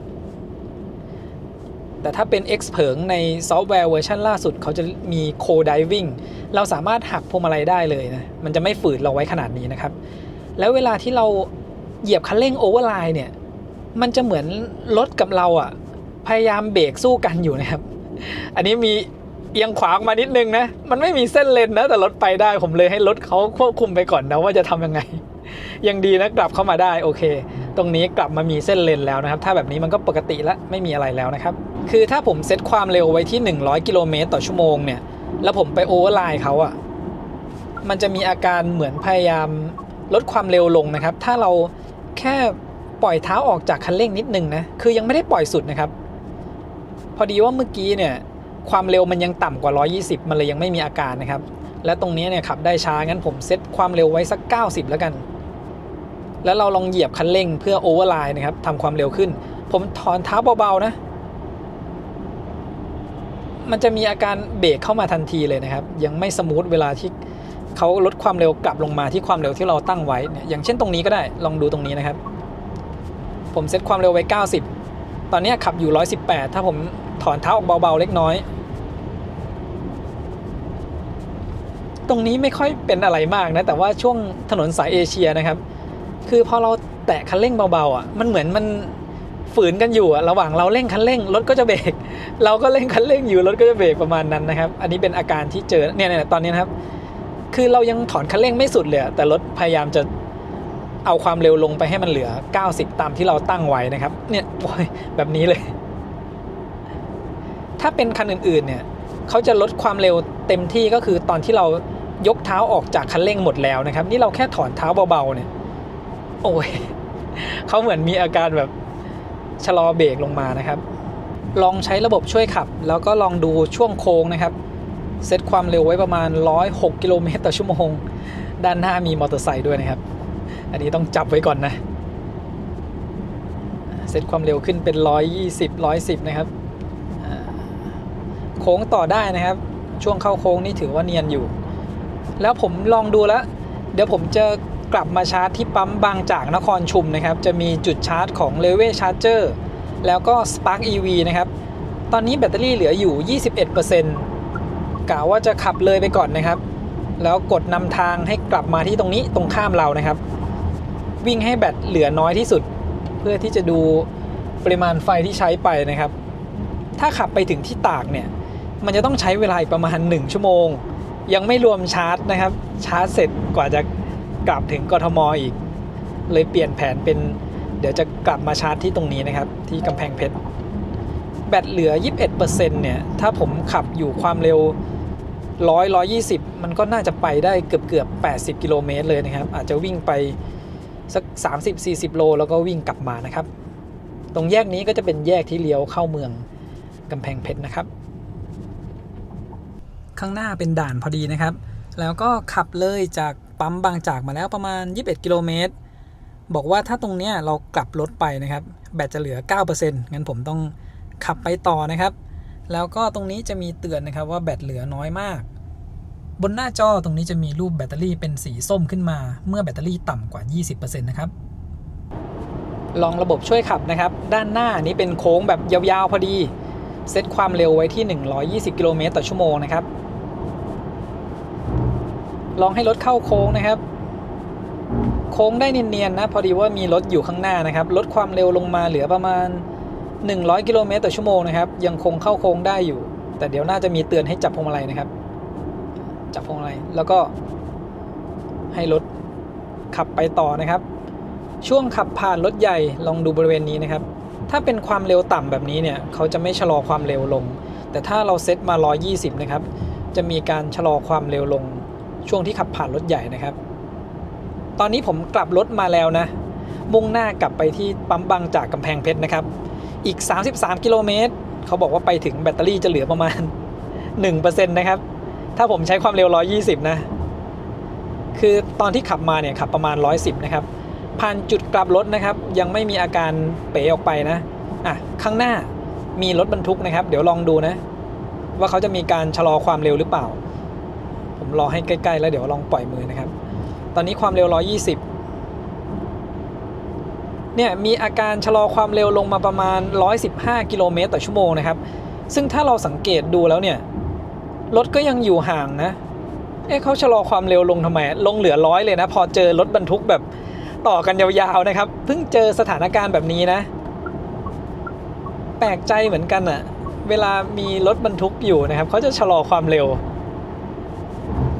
ทั้งที่รถไม่ได้เข้ามาใกล้เรานะครับช่วงเข้าโค้งก็สามารถเข้าโค้งให้ได้แบบเนียนๆนะครับตอนนี้ยังบอกว่าแบตเตอรี่เราจะเหลือ 1% เมื่อไปถึงปั๊มบางจากนะครับแล้วก็ผมเซตระยะห่างไว้ที่ระดับ1นะครับแต่เขาชะลอความเร็วตั้งแต่ไกลๆเลยนะเมื่อกี้มีการชะลอความเร็วซึ่งข้างหลังมีรถตามผมมาพอดีก็เลยต้องเร่งความเร็วขึ้นนะครับ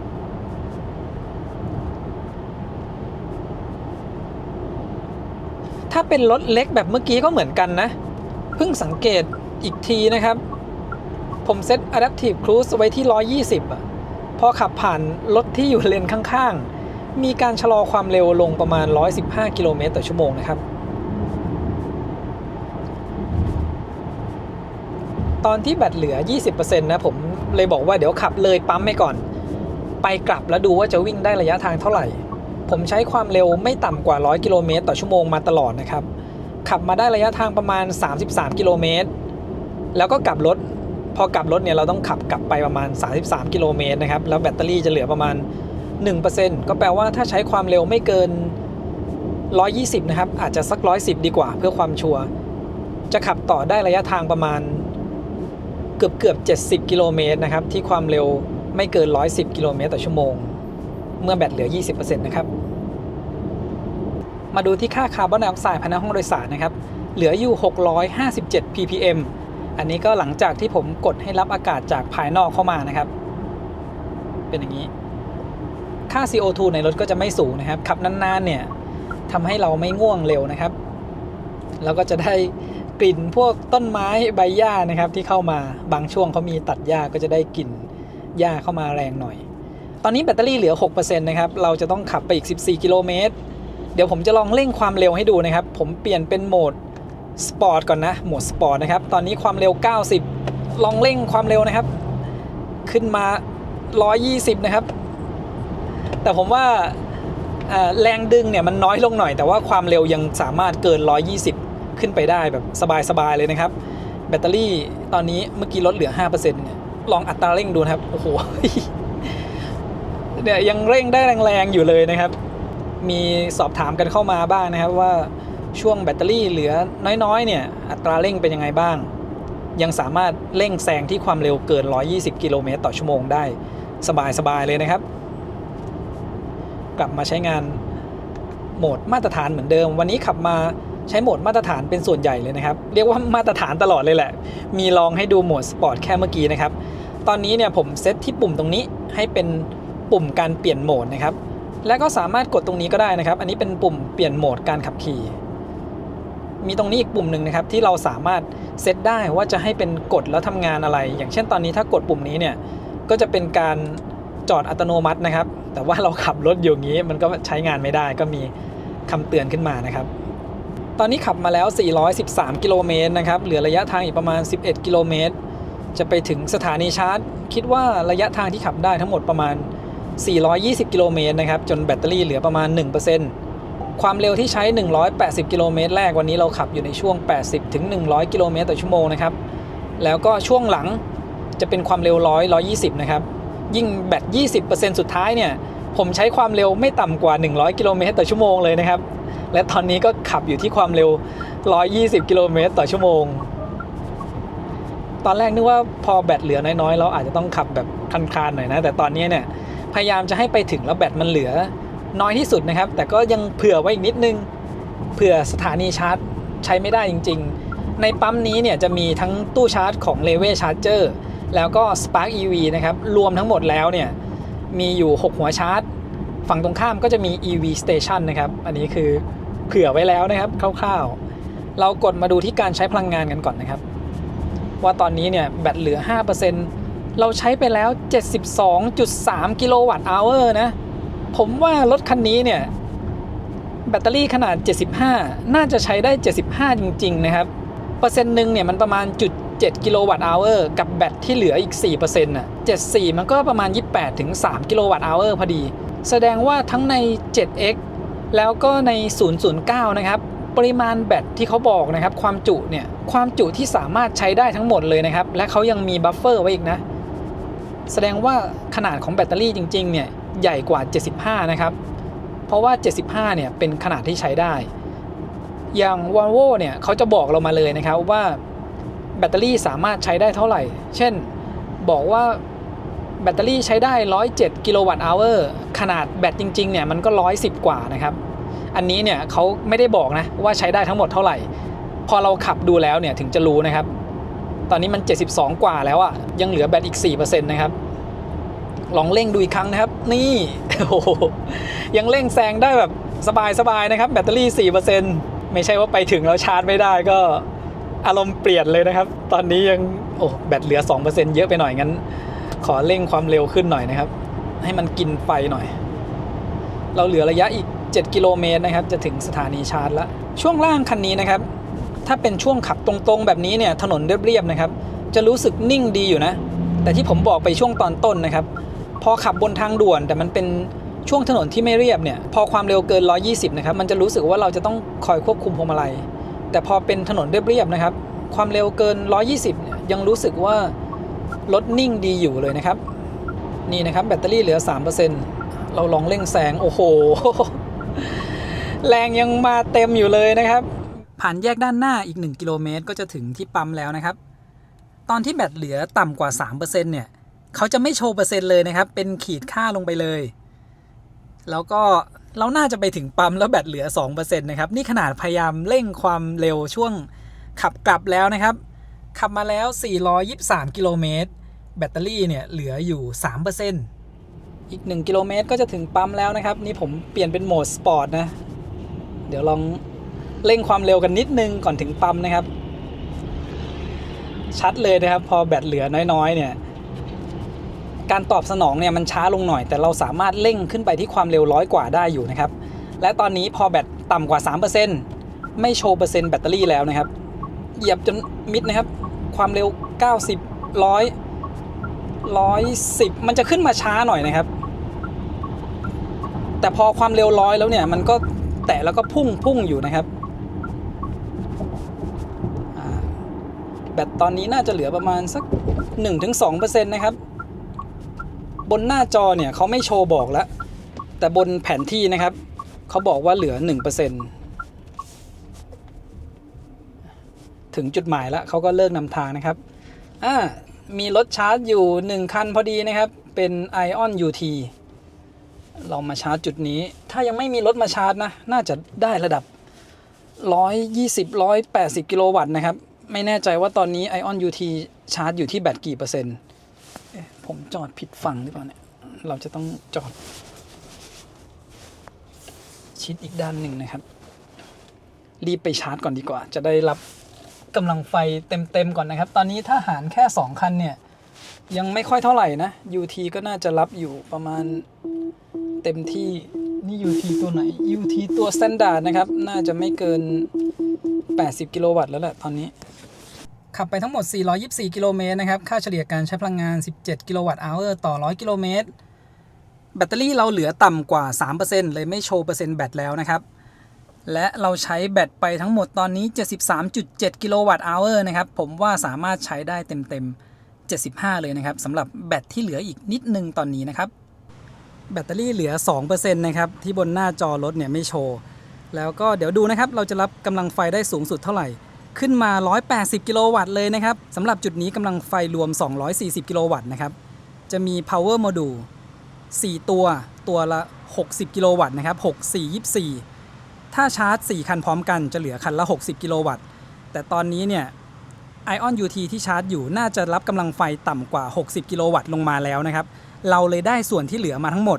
และถ้าเราจะชาร์จจากประมาณเมื่อกี้เริ่มที่ 2% นะครับจนถึง 100% ใช้เวลาแค่35นาทีเองนะครับถ้าใน35นาทีนี้เนี่ยยังไม่มีรถเข้ามาชาร์จเพิ่มนะครับเห็นไหมครับว่าคันนี้เนี่ยชาร์จได้แรงและเร็วมากนะครับระหว่างที่เราขับมาเนี่ยทั้งตู้120ที่ว่างๆผมก็ไม่ชาร์จตู้180กิโลวัตต์ที่เชลลี่ชาร์จว่างผมก็ไม่ชาร์จถ้าชาร์จเนี่ยสถานีชาร์จเต็มเนี่ยมันก็ไม่ต้องห่วงแล้วอันนี้เราไม่ได้ชาร์จตั้งแต่ต้นนะครับพอไปถึงจุดที่รถหลายๆคันเนี่ยแบตเตอรี่จะหมดเหมือนกันเขาก็ไปรวมกันชาร์จนะครับอย่างเช่นที่ EV Hub อันนี้ก็เป็นข้อดีของรถคันนี้นะครับรับกำลังไฟได้แรงๆเลยตอนนี้ ION UT ชาร์จเสร็จแล้วนะครับเราได้กำลังไฟเพิ่มขึ้นมาอีกเป็น195กิโลวัตต์เลยนะครับและเดี๋ยวเวลาที่ชาร์จเนี่ยมันก็จะต่ำลงอีกนะคือที่ได้แค่195กิโลวัตต์เพราะว่ากระแสไฟเนี่ยจำกัดอยู่ที่300แอมป์สำหรับหัวชาร์จตัวนี้นะครับทำให้เรารับกำลังไฟได้สูงสุด195กิโลวัตต์เพราะว่าแรงดันไฟเราอยู่660โวลต์นะครับถ้ากระแสไฟไม่จำกัดที่300แอมป์นะครับมันก็จะรับได้เต็ม240กิโลวัตต์เลยนะครับชาร์จมา5นาทีแบตเตอรี่เพิ่มขึ้นมาเป็น24% นะครับ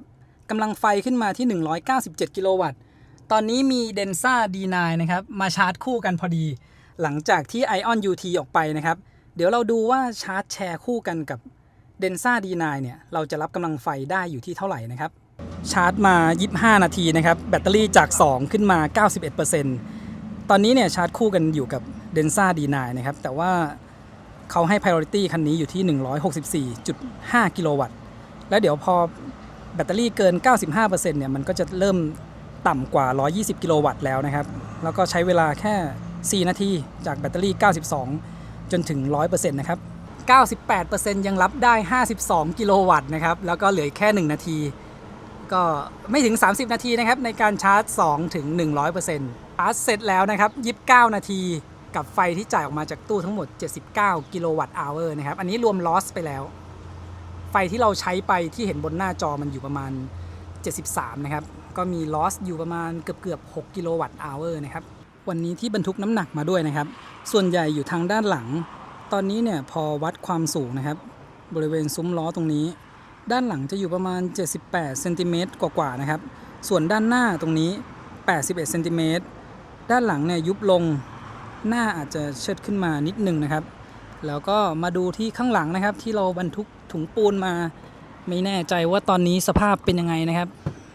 ช่วงท้ายที่เรามีเร่งความเร็วยังอยู่ดีนะครับกระจายกันอยู่บริเวณนี้และที่ตรงจุดนี้นะครับก็จะเป็นจุดสำหรับดึงปลดล็อกหัวชาร์จฉุกเฉินนะครับอยู่ที่ตรงนี้เวลาที่เราไม่สามารถปลดล็อกหัวชาร์จได้นะครับมาดึงที่ตำแหน่งตรงนี้ก็ปิดไว้แบบนี้นะครับเรียบร้อยชาร์จแบตเรียบร้อยแล้วนะครับเดี๋ยวเดินทางกลับกรุงเทพกัน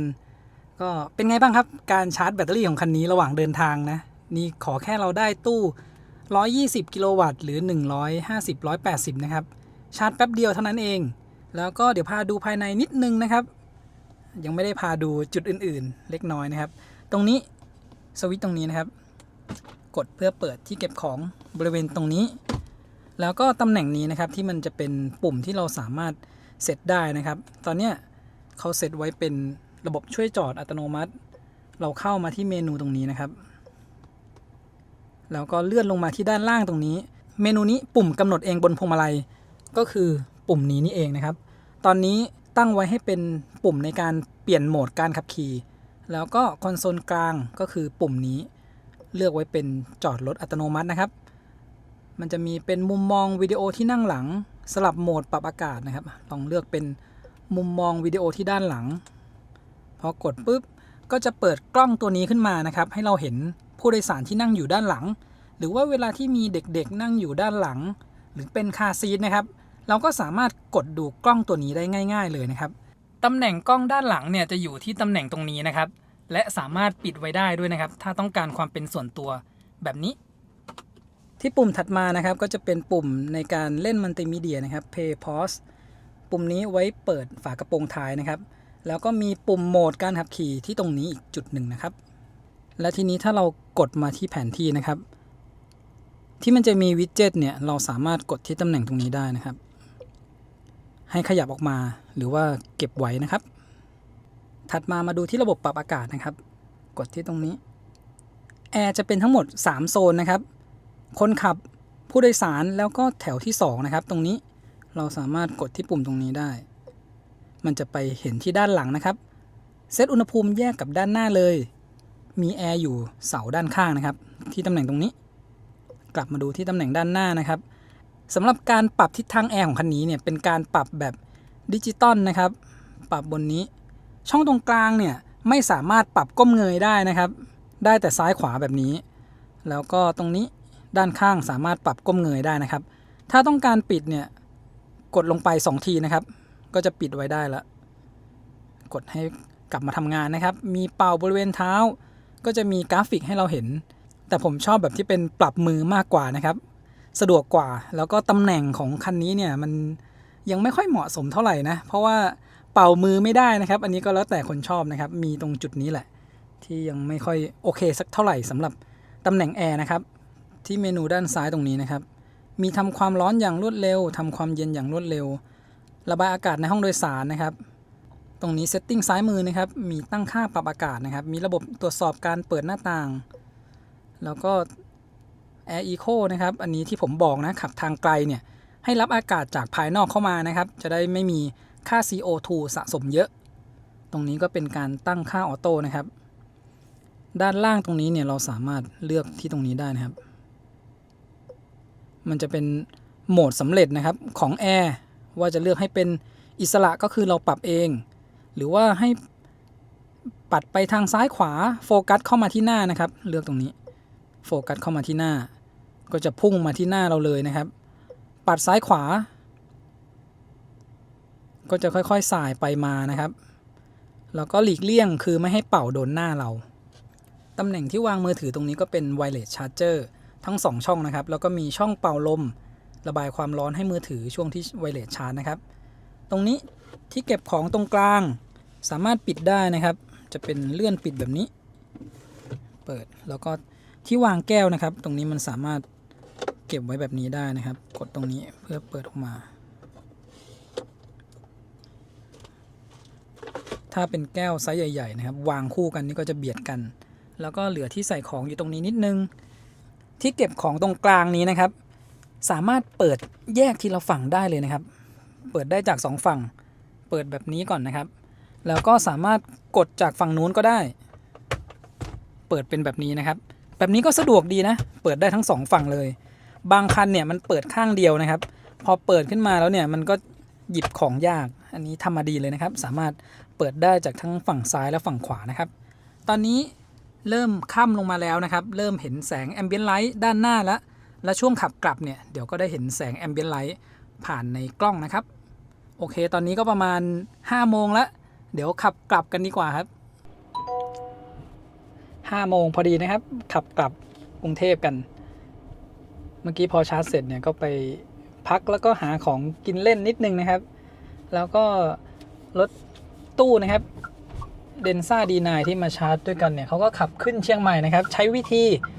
กลับรถมาชาร์จนะครับจุดนี้เนี่ยมันกลับรถมาชาร์จไม่ไกลนะครับพอชาร์จเสร็จแล้วออกจากปั๊มไปก็กลับรถขับไปต่อได้เลย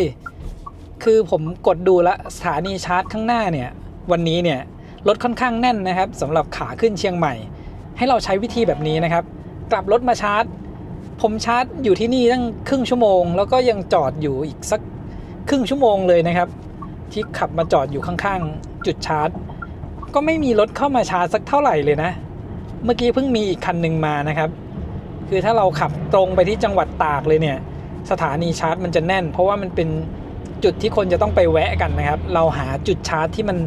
ต่างกันออกไปนะครับเหมือนตอนที่ผมขับมานี่แหละอย่างคันนี้เนี่ยเราเลือกชาร์จได้ทุกช่วงแบตเตอรี่เลยนะครับเพราะว่ามันชาร์จได้เร็ว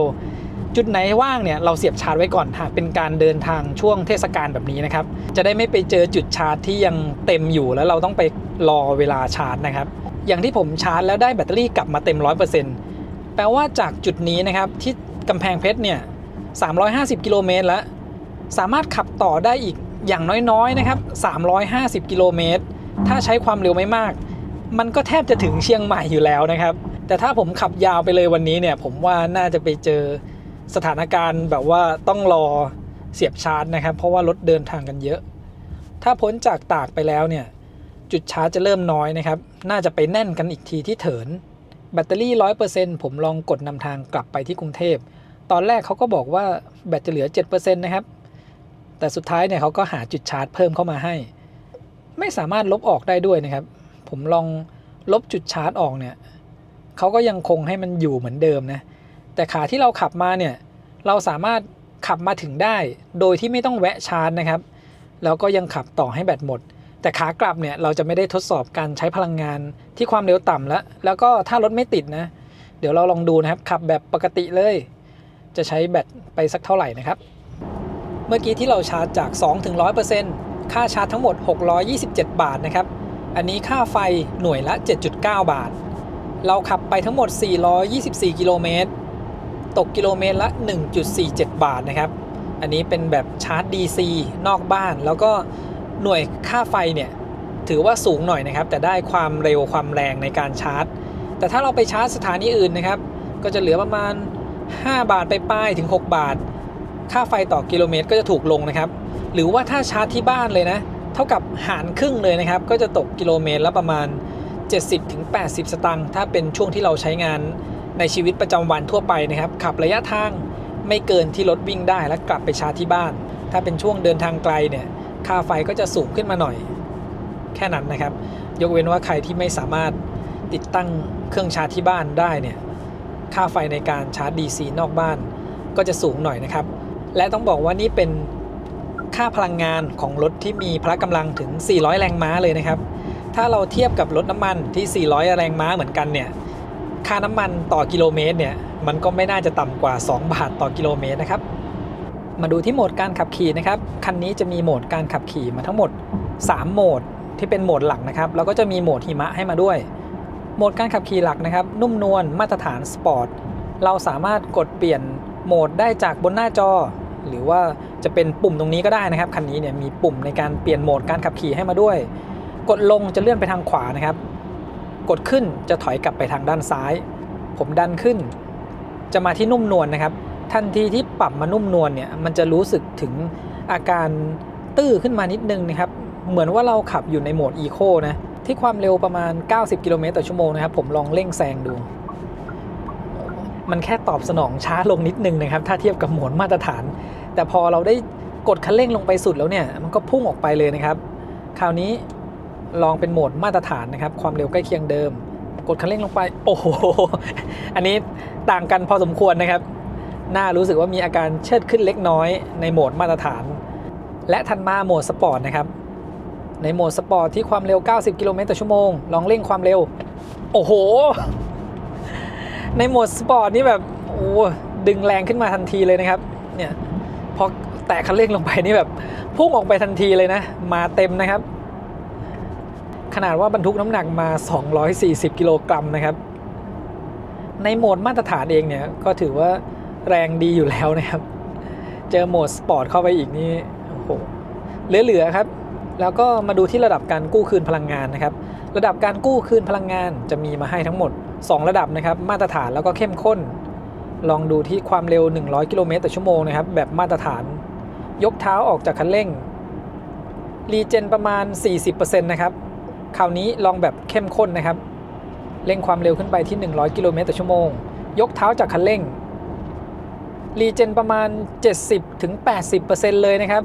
รีเจนต่างกันแบบเท่าตัวแต่คันนี้เนี่ยแม้จะเป็นรีเจนแบบมาตรฐานผมก็รู้สึกว่าเขารีเจนแรงนะครับแต่มันจะเป็นรีเจนแรงแบบมันไม่น่าทิ่มนะครับเราแค่รู้สึกว่าเหมือนค่อยๆแตะเบรกลงไปแต่ว่าแตะเบรกลึกหน่อยนะครับเป็นรีเจนแรงที่แบบผมว่าไม่เมานะมันไม่ได้แบบว่าดึงหน้าทิ่มเลยทันทีนะครับและถัดลงมาที่ด้านล่างเนี่ยจะมีโหมดของพวงมาลัยนะครับมีนุ่มนวลมาตรฐานและสปอร์ตผมว่าน้ำหนักพวงมาลัยเนี่ยกำลังดีเลยนะครับไม่ว่าจะเป็นมาตรฐานหรือสปอร์ตหรือว่านุ่มนวลถัดลงมาข้างล่างตรงนี้นะครับมี One Pedal ให้มาด้วยนะครับ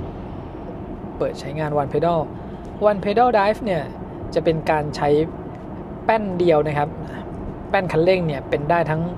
เบรกแล้วก็เป็นทั้งคันเร่งเลยนะครับถ้าเรายกเท้าออกจากคันเร่งจนสุดนะครับ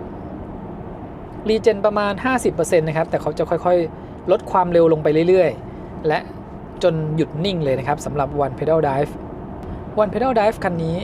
เขาจะอิงตามการรีเจนนะครับถ้าเราตั้งรีเจนไว้ที่มาตรฐานเนี่ยก็จะรีเจนอยู่ประมาณไม่เกิน 50% แต่พอเลือกเป็นรีเจนเข้มข้นนะครับก็จะขึ้นไปประมาณ 70-80% เลยนะครับสำหรับการหน่วงความเร็วใน One Pedal Drive และโหมดหิมะก็จะอยู่ที่ด้านล่างนะครับถัดลงมาอีกข้างล่างสุดเลยนะครับจะมีควบคุมการลงทางลาดอันนี้เอาไว้ลงทางลาดแบบที่มันเป็นหน้าทิ่มแล้วก็เป็นถนนที่เป็นลูกรังหรือว่าพวกหินนะครับถ้าเราลงทางชันยาวๆเนี่ยเช่นอ่างขางหรือดอยอินทนนท์เนี่ยให้ขับลงตามปกตินะครับแล้วสังเกตขีดการรีเจนเหยียบเบรกลงไปรีเจนหนักมากขึ้นขีดสีเขียวๆนะครับยิ่งเยอะแสดงว่ารีเจนหนักใช้มอเตอร์ในการหน่วงความเร็วแล้วก็ปั่นไฟกลับเข้าแบตเตอรี่นะครับถ้าเราไปเปิดใช้งานระบบลงทางลาดชันเนี่ยเขาจะเอาเบรกเข้ามาใช้งานด้วยมันจะทำให้จานเบรกร้อนได้เร็วขึ้นนะครับแนะนำว่าเอาไว้ใช้เฉพาะถนนที่มันเป็นแบบทางลูกรังหรือว่าเป็นหินนะครับเวลาเรา ลงไม่ถนัดเนี่ยอาจจะไปเหยียบเบรกแรงๆแล้วรถมันอาจจะลื่นถลายได้ค่อยไปใช้โหมดนั้นนะครับมาดูที่กล้องรอบคันนะครับถ้าเราขับความเร็วมากกว่า30กิโลเมตรต่อชั่วโมงเนี่ยจะไม่สามารถกดเปิดดูกล้อง360องศาได้นะครับอันนี้กดเปิดไม่ได้เลยและถ้าเป็นดูกล้องที่เป็นด้านหลังนะครับสามารถดูได้ตามปกตินะครับเพราะว่าเป็นภาพจากกล้องในรถเฉยๆเอาไว้ดูผู้โดยสารด้านหลังนะครับหรือว่าเด็กๆอันนี้ก็เปิดกล้องขึ้นมาดูได้เสียดายไม่สามารถซูมให้ใหญ่กว่านี้ได้นะครับเป็นแค่ภาพเล็กๆอยู่บริเวณตรงนี้คันนี้เนี่ยจะยังไม่มีกล้อง DVR นะครับที่บันทึกกล้องรอบคันเวลาที่เราขับอยู่จะมีเฉพาะกล้องที่บันทึกเวลาที่เราจอดอยู่แล้วก็เป็นโหมด Sentry นะครับแล้วก็เวลาเปิดไฟเลี้ยวเนี่ยที่ความเร็วสูงแบบนี้นะครับเขาไม่มีกล้องเปิดขึ้นมาให้นะจริงๆกล้องมีนะครับแต่ในซอฟต์แวร์เนี่ยเขายังไม่เขียนให้เอากล้องที่อยู่ด้านข้างเนี่ยโชว์ขึ้นมาเวลาเปิดไฟเลี้ยวนะครับก็หวังว่าซอฟต์แวร์ในอนาคตจะเพิ่มจุดนี้มาให้นะครับถ้าเป็นความเร็วต่ำเนี่ยเขาจะเปิดกล้องมาให้แต่จะเป็นมุมมองแบบท็อปวิวนะครับ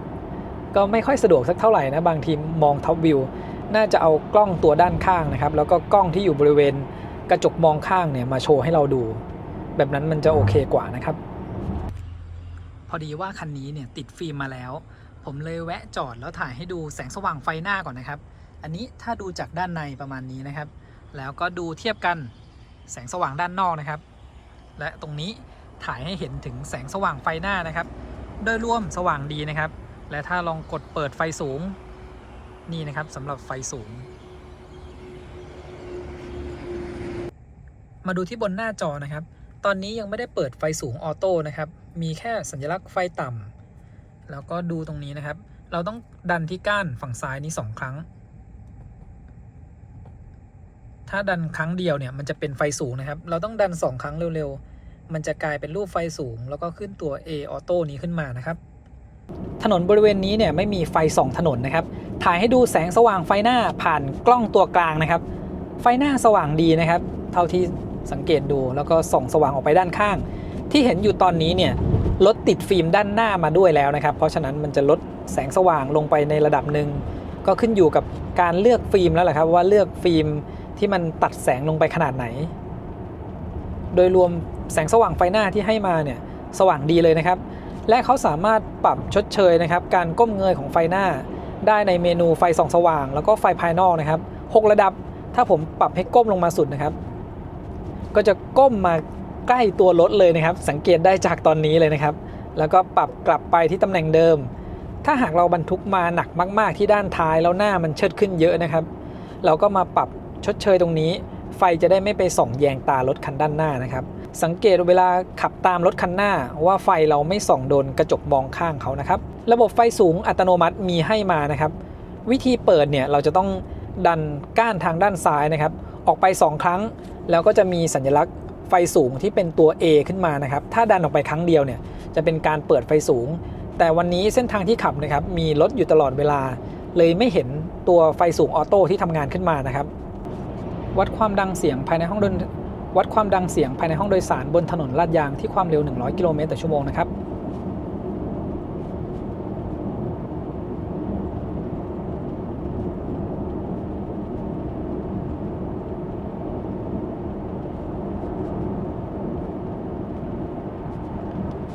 ความดังเสียงจะอยู่ประมาณ60ต้นๆนะครับแล้วก็มีต่ำกว่า60ลงมาบ้างถ้าตัวเลขใกล้เคียงกับ60เดซิเบลเนี่ยแสดงว่าเสียงภายในห้องโดยสารเงียบดีนะครับ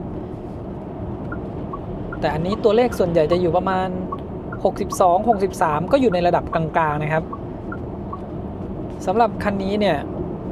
ซุ้มล้อด้านหน้าเนี่ยเขาไม่ได้ให้วัสดุที่มันช่วยซับเสียงมาด้วยนะผมว่าส่วนหนึ่งเนี่ย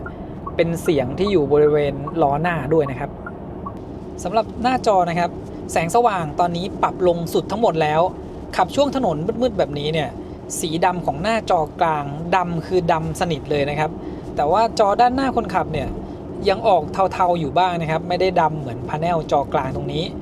และขณะที่ขับอยู่เนี่ยเราจะไม่สามารถปิดจอกลางได้เลยนะครับเขามีเมนูปิดจอมาให้แต่ถ้ารถขับอยู่เนี่ยไม่สามารถปิดจอได้นะครับเราก็จะต้องเปิดในเมนูที่มันออกสีดำๆนะครับมันจะได้ไม่แยงตาเรามากส่วนจอด้านหน้าคนขับ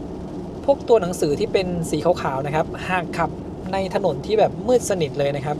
ก็อาจจะมีข้อมูลสีขาวๆนะครับออกมาแยงตาเราบ้างในส่วนของหน้าจอกลางเนี่ยผมก็แปลกใจอยู่เหมือนกันนะครับทำไมเขาไม่ให้เราสามารถปิดได้เวลาที่ขับอยู่ใน 009 ก็เป็นเหมือนกันนะครับมีเมนูปิดหน้าจอมาให้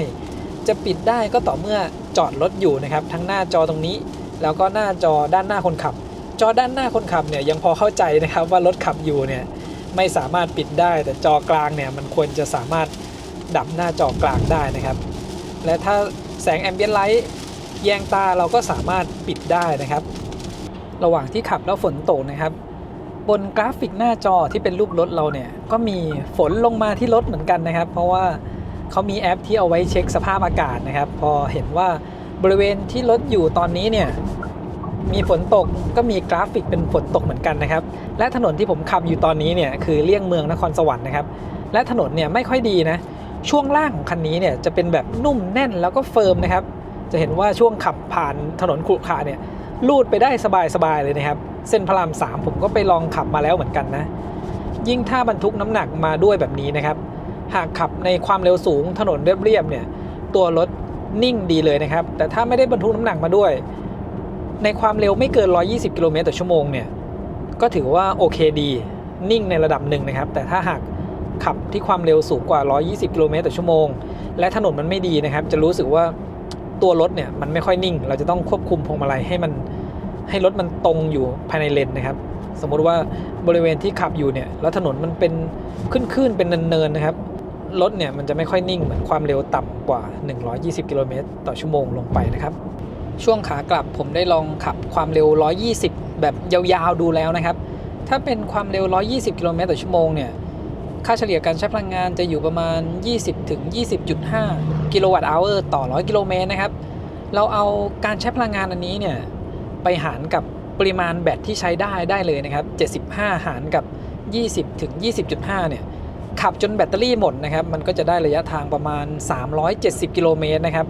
ถ้าเราเอามาคิดออกเป็นเปอร์เซ็นต์เนี่ย 1% ก็จะวิ่งได้ระยะทางประมาณ 3.5 ถึง 3.7 กิโลเมตรนะครับหากว่ามีทางให้ได้เหยียบแบบ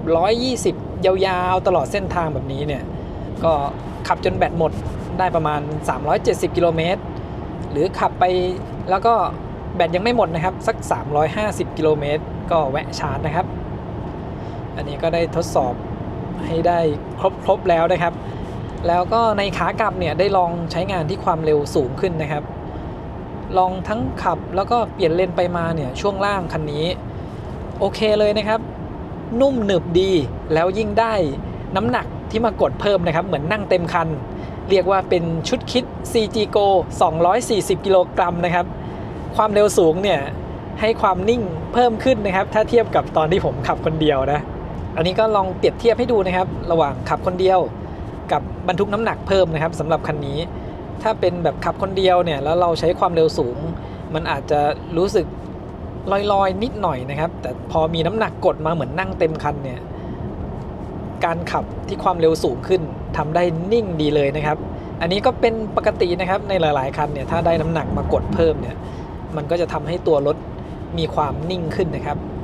แต่โดยรวมนะครับถ้าใช้งานความเร็วอยู่ในช่วงไม่เกิน120เนี่ยขับโอเคเลยนะครับขับในเมืองถนนขรุขระเนี่ยช่วงล่างเป็นแบบนุ่มแน่นดีนะครับมันไม่ตึงตังนะดูช่วงที่ขับผ่านคอสะพานแล้วก็เนินนะครับบริเวณนี้เนี่ยมันไม่มีอาการกระเด้งตามหลังนะครับเมื่อกี้แบบคอสะพานแบบดีดเลยนะครับ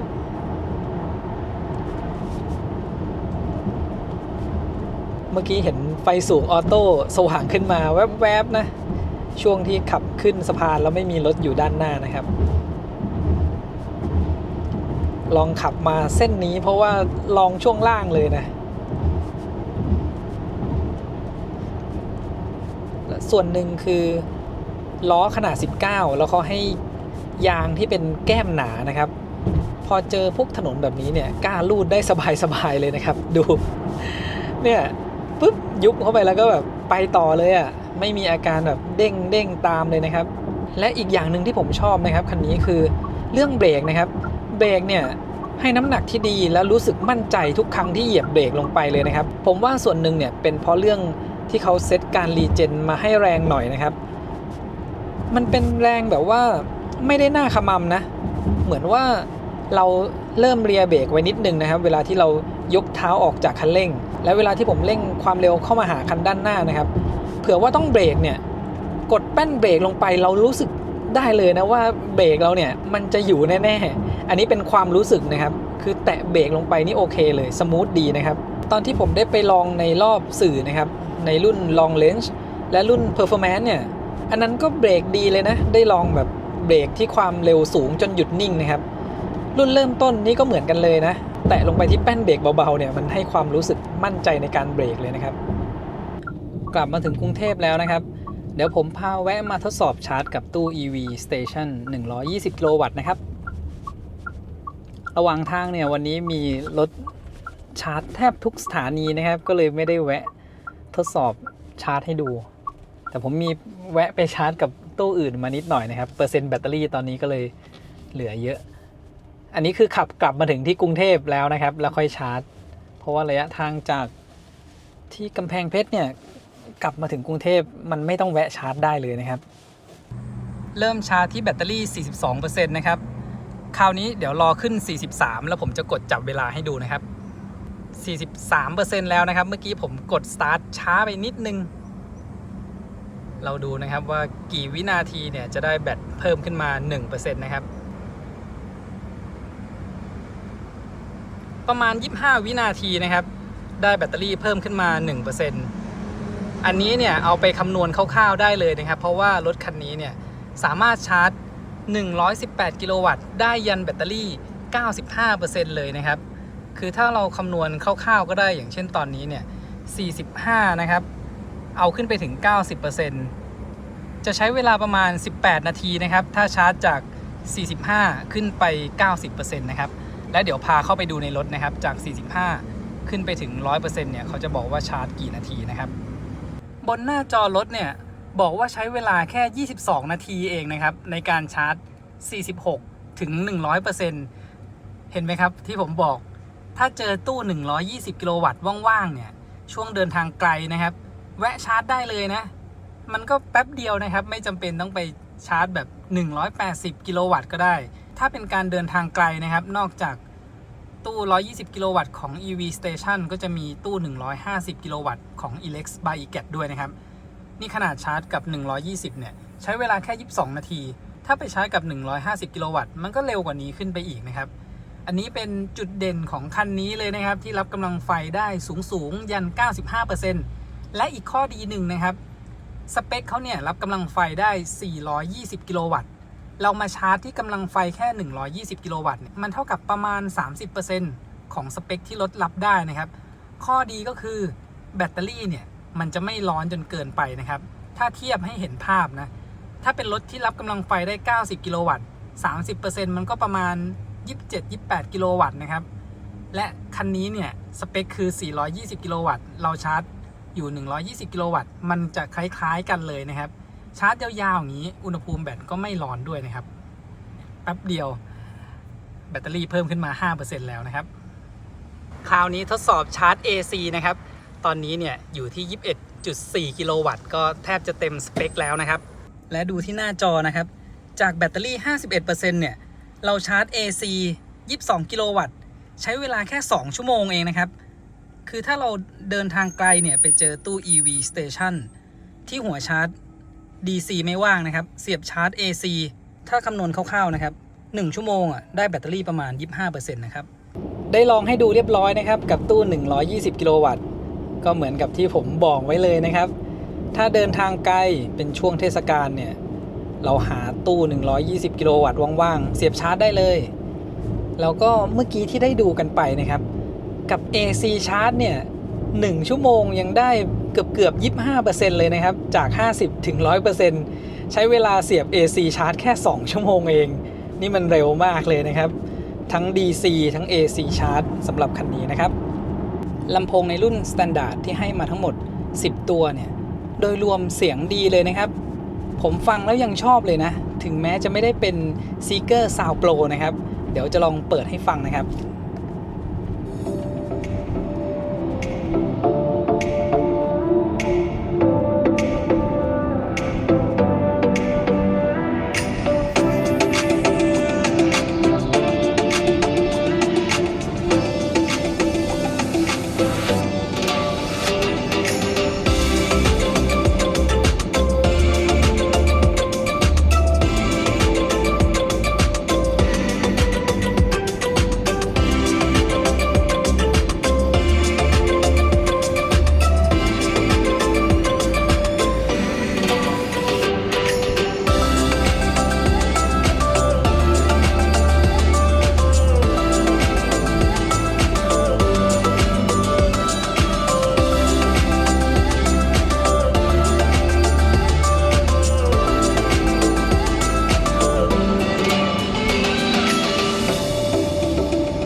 สรุปหลังจากใช้งานนะครับ Seeker 7X Standard รถที่ชาร์จเร็วที่สุดในไทยนะครับเรียกว่ารับกำลังไฟระดับ120กิโลวัตต์ได้ยัน 95% เลยนะครับก็ทำให้การเดินทางไกลเนี่ยมันใช้เวลาชาร์จสั้นลงนะครับที่ได้ทดสอบให้ดูเนี่ยชาร์จจาก 2% ยัน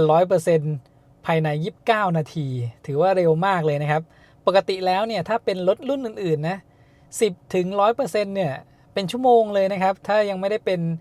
เทคโนโลยีแบบล่าสุดเหมือนแบตเตอรี่คันนี้นะ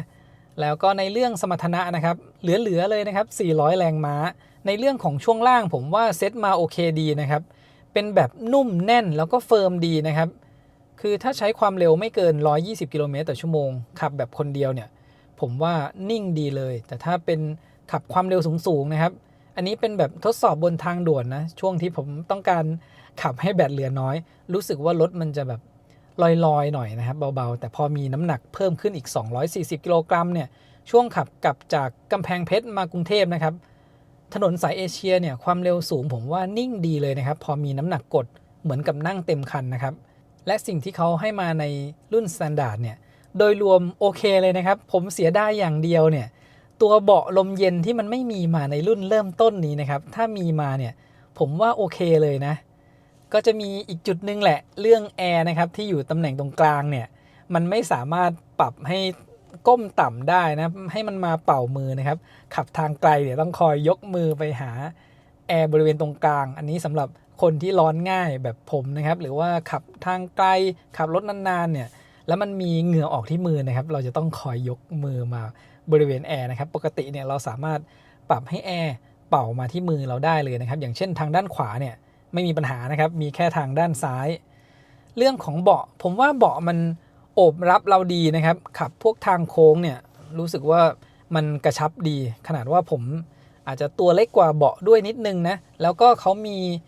ปรับเบาะให้มันก้มเงยบริเวณปลายได้ด้วยนะครับแล้วก็มีที่รองบริเวณใต้ต้นขาตรงนี้นะครับอันนี้โอเคเลยนะสามารถปรับให้ออกมารองน่องได้ด้วยนะครับระบบช่วยขับโดยรวมถือว่าใช้งานได้โอเคอยู่นะครับแต่จะมีเรื่องระบบช่วยเปลี่ยนเลนอัตโนมัติเนี่ยที่บางทีรู้สึกว่ามันช้าหรือมันเปลี่ยนเลนไม่ได้นะครับผมยังต้องปิดระบบเปลี่ยนเลนอัตโนมัติไปเลยเพราะว่าถ้าเราไม่ปิดเวลาเราเปิดไฟเลี้ยวเนี่ยพวงมาลัยมันจะขืนๆไว้หน่อยนะครับและบางทีเนี่ยเจออาการว่าถ้าเรากดใช้งาน LCC บางทีมันก็ไม่ทำงานนะครับอันนี้คือไม่แน่ใจว่าเพราะอะไรนะครับต้องพยายามกดหลายครั้งถึงมันจะ activate ให้โดยรวมถือว่าโอเคนะครับขนาดว่าถนนไม่มีเส้นเลนยังสามารถบังคับให้รถตามคันหน้าไปได้เหมือนว่าอยู่กลางเลนนะครับอันนี้ก็ถือว่าโอเคแต่ว่ายังไม่มีระบบเบี่ยงห่างจากรถใหญ่นะครับอันนี้แปลกนิดนึงตรงที่ว่า Seeker X มีนะครับ Seeker 009เนี่ยที่ผมลองดูเขาก็เบี่ยงออกห่างจากรถที่อยู่ใกล้ๆเรานะครับแต่ว่าใน Seeker 7X เนี่ยมันยังไม่เบี่ยงนะครับตรงนี้ก็ไม่แน่ใจว่าเพราะอะไรเหมือนกันนะครับแล้วก็อย่างที่บอกไปนะครับจุดเด่นของคันนี้ก็คือเรื่องชาร์จไวมากๆทั้ง DC ถ้ารับกำลังเต็มๆนะครับกับตู้350กิโลวัตต์10ถึง 100% แค่17นาทีแค่นั้นเองเร็วที่สุดในไทยเลยนะครับอันนี้มันทำให้เราเดินทางไกลเนี่ยใช้เวลาชาร์จน้อยลงนะครับรวมถึง AC ชาร์จ22กิโลวัตต์ที่ให้มาเนี่ยเราชาร์จกับตู้ EV Station 1ชั่วโมงเนี่ยได้แบตเตอรี่ไม่ต่ำกว่า 20% เลยนะครับหากว่าช่วงเทศกาลหัวชาร์จ DC เต็มจริงๆเนี่ยเราเสียบกับ AC แล้วก็กินข้าวกินกาแฟนั่งรออย่างน้อยเราได้แบตมา 20% เนี่ยขับต่อได้ไม่ต่ำกว่า80กิโลเมตรเลยนะครับตรงนี้ก็เป็นจุดดีของคันนี้เลยนะครับชาร์จเร็วทั้ง DC ทั้ง AC ชาร์จเลยนะครับเรื่องซอฟต์แวร์โดยรวมก็ถือว่าโอเคนะครับสำหรับฟังก์ชันต่างๆที่ให้มาแต่ก็เสียดายในบางส่วนนะครับอาจจะต้องรอเรื่องอัปเดตซอฟต์แวร์นะอย่างเช่นเขามีกล้องมาให้รอบคันนะครับแต่ยังไม่สามารถบันทึก DVR ได้จะบันทึกได้เฉพาะ Sentry Mode นะครับเวลาที่จอดรถไว้แล้วมีคนมาอาจจะชนรถเราหรืออะไรอย่างนี้ถึงจะบันทึก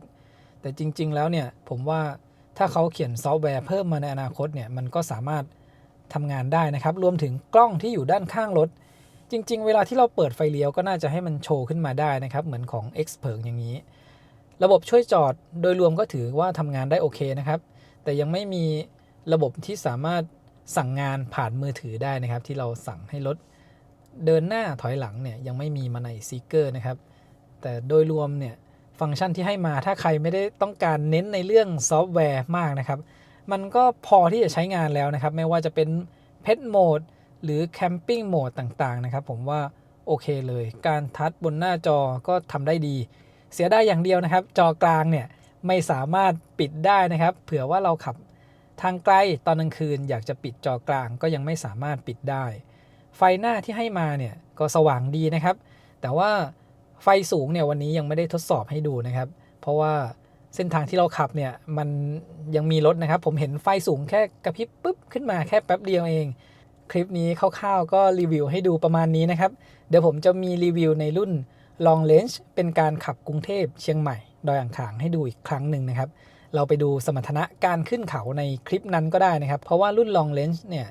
แบตเตอรี่ใหญ่ขึ้นน้ำหนักก็มากขึ้นด้วยนะครับเราจะบรรทุกน้ำหนักเหมือนเดิมแล้วไปทดสอบขึ้นเขานะครับผมว่าสบายๆนะครับคันนี้เนี่ยพละกำลังตั้ง400แรงม้าและเรื่องระยะทางที่ได้ทดสอบให้ได้ดูกันนะครับอันนี้มันก็จะเป็นมาตรฐานเลยนะครับถ้าระยะ NEDC อยู่ประมาณ500ไม่ถึง600เนี่ยมันก็จะวิ่งได้ประมาณสัก300ไปปลายถึง400กิโลเมตรแล้วเราก็ต้องแวะชาร์จนะครับหากใช้ความเร็วเดินทางอยู่ในช่วง100-120กิโลเมตรต่อชั่วโมงที่ผมได้ทดสอบให้ดูไปเนี่ยเราสามารถประเมินได้ง่ายๆเลยนะครับที่ความเร็ว120เนี่ยก็ตีว่ามันวิ่งได้ประมาณสัก3ถึง 3.5 กิโลเมตรความเร็ว100ก็ได้สักประมาณ4ถึง 4.5 กิโลเมตรและถ้าขับช้านะครับ80กิโลเมตรต่อชั่วโมงเนี่ยแบตเตอรี่ 1% ก็ได้ประมาณ5กิโลเมตรกว่าๆนะครับขอบคุณที่ติดตามคลิปนี้นะครับไว้พบกันใหม่คลิปหน้าครับขอบคุณครับ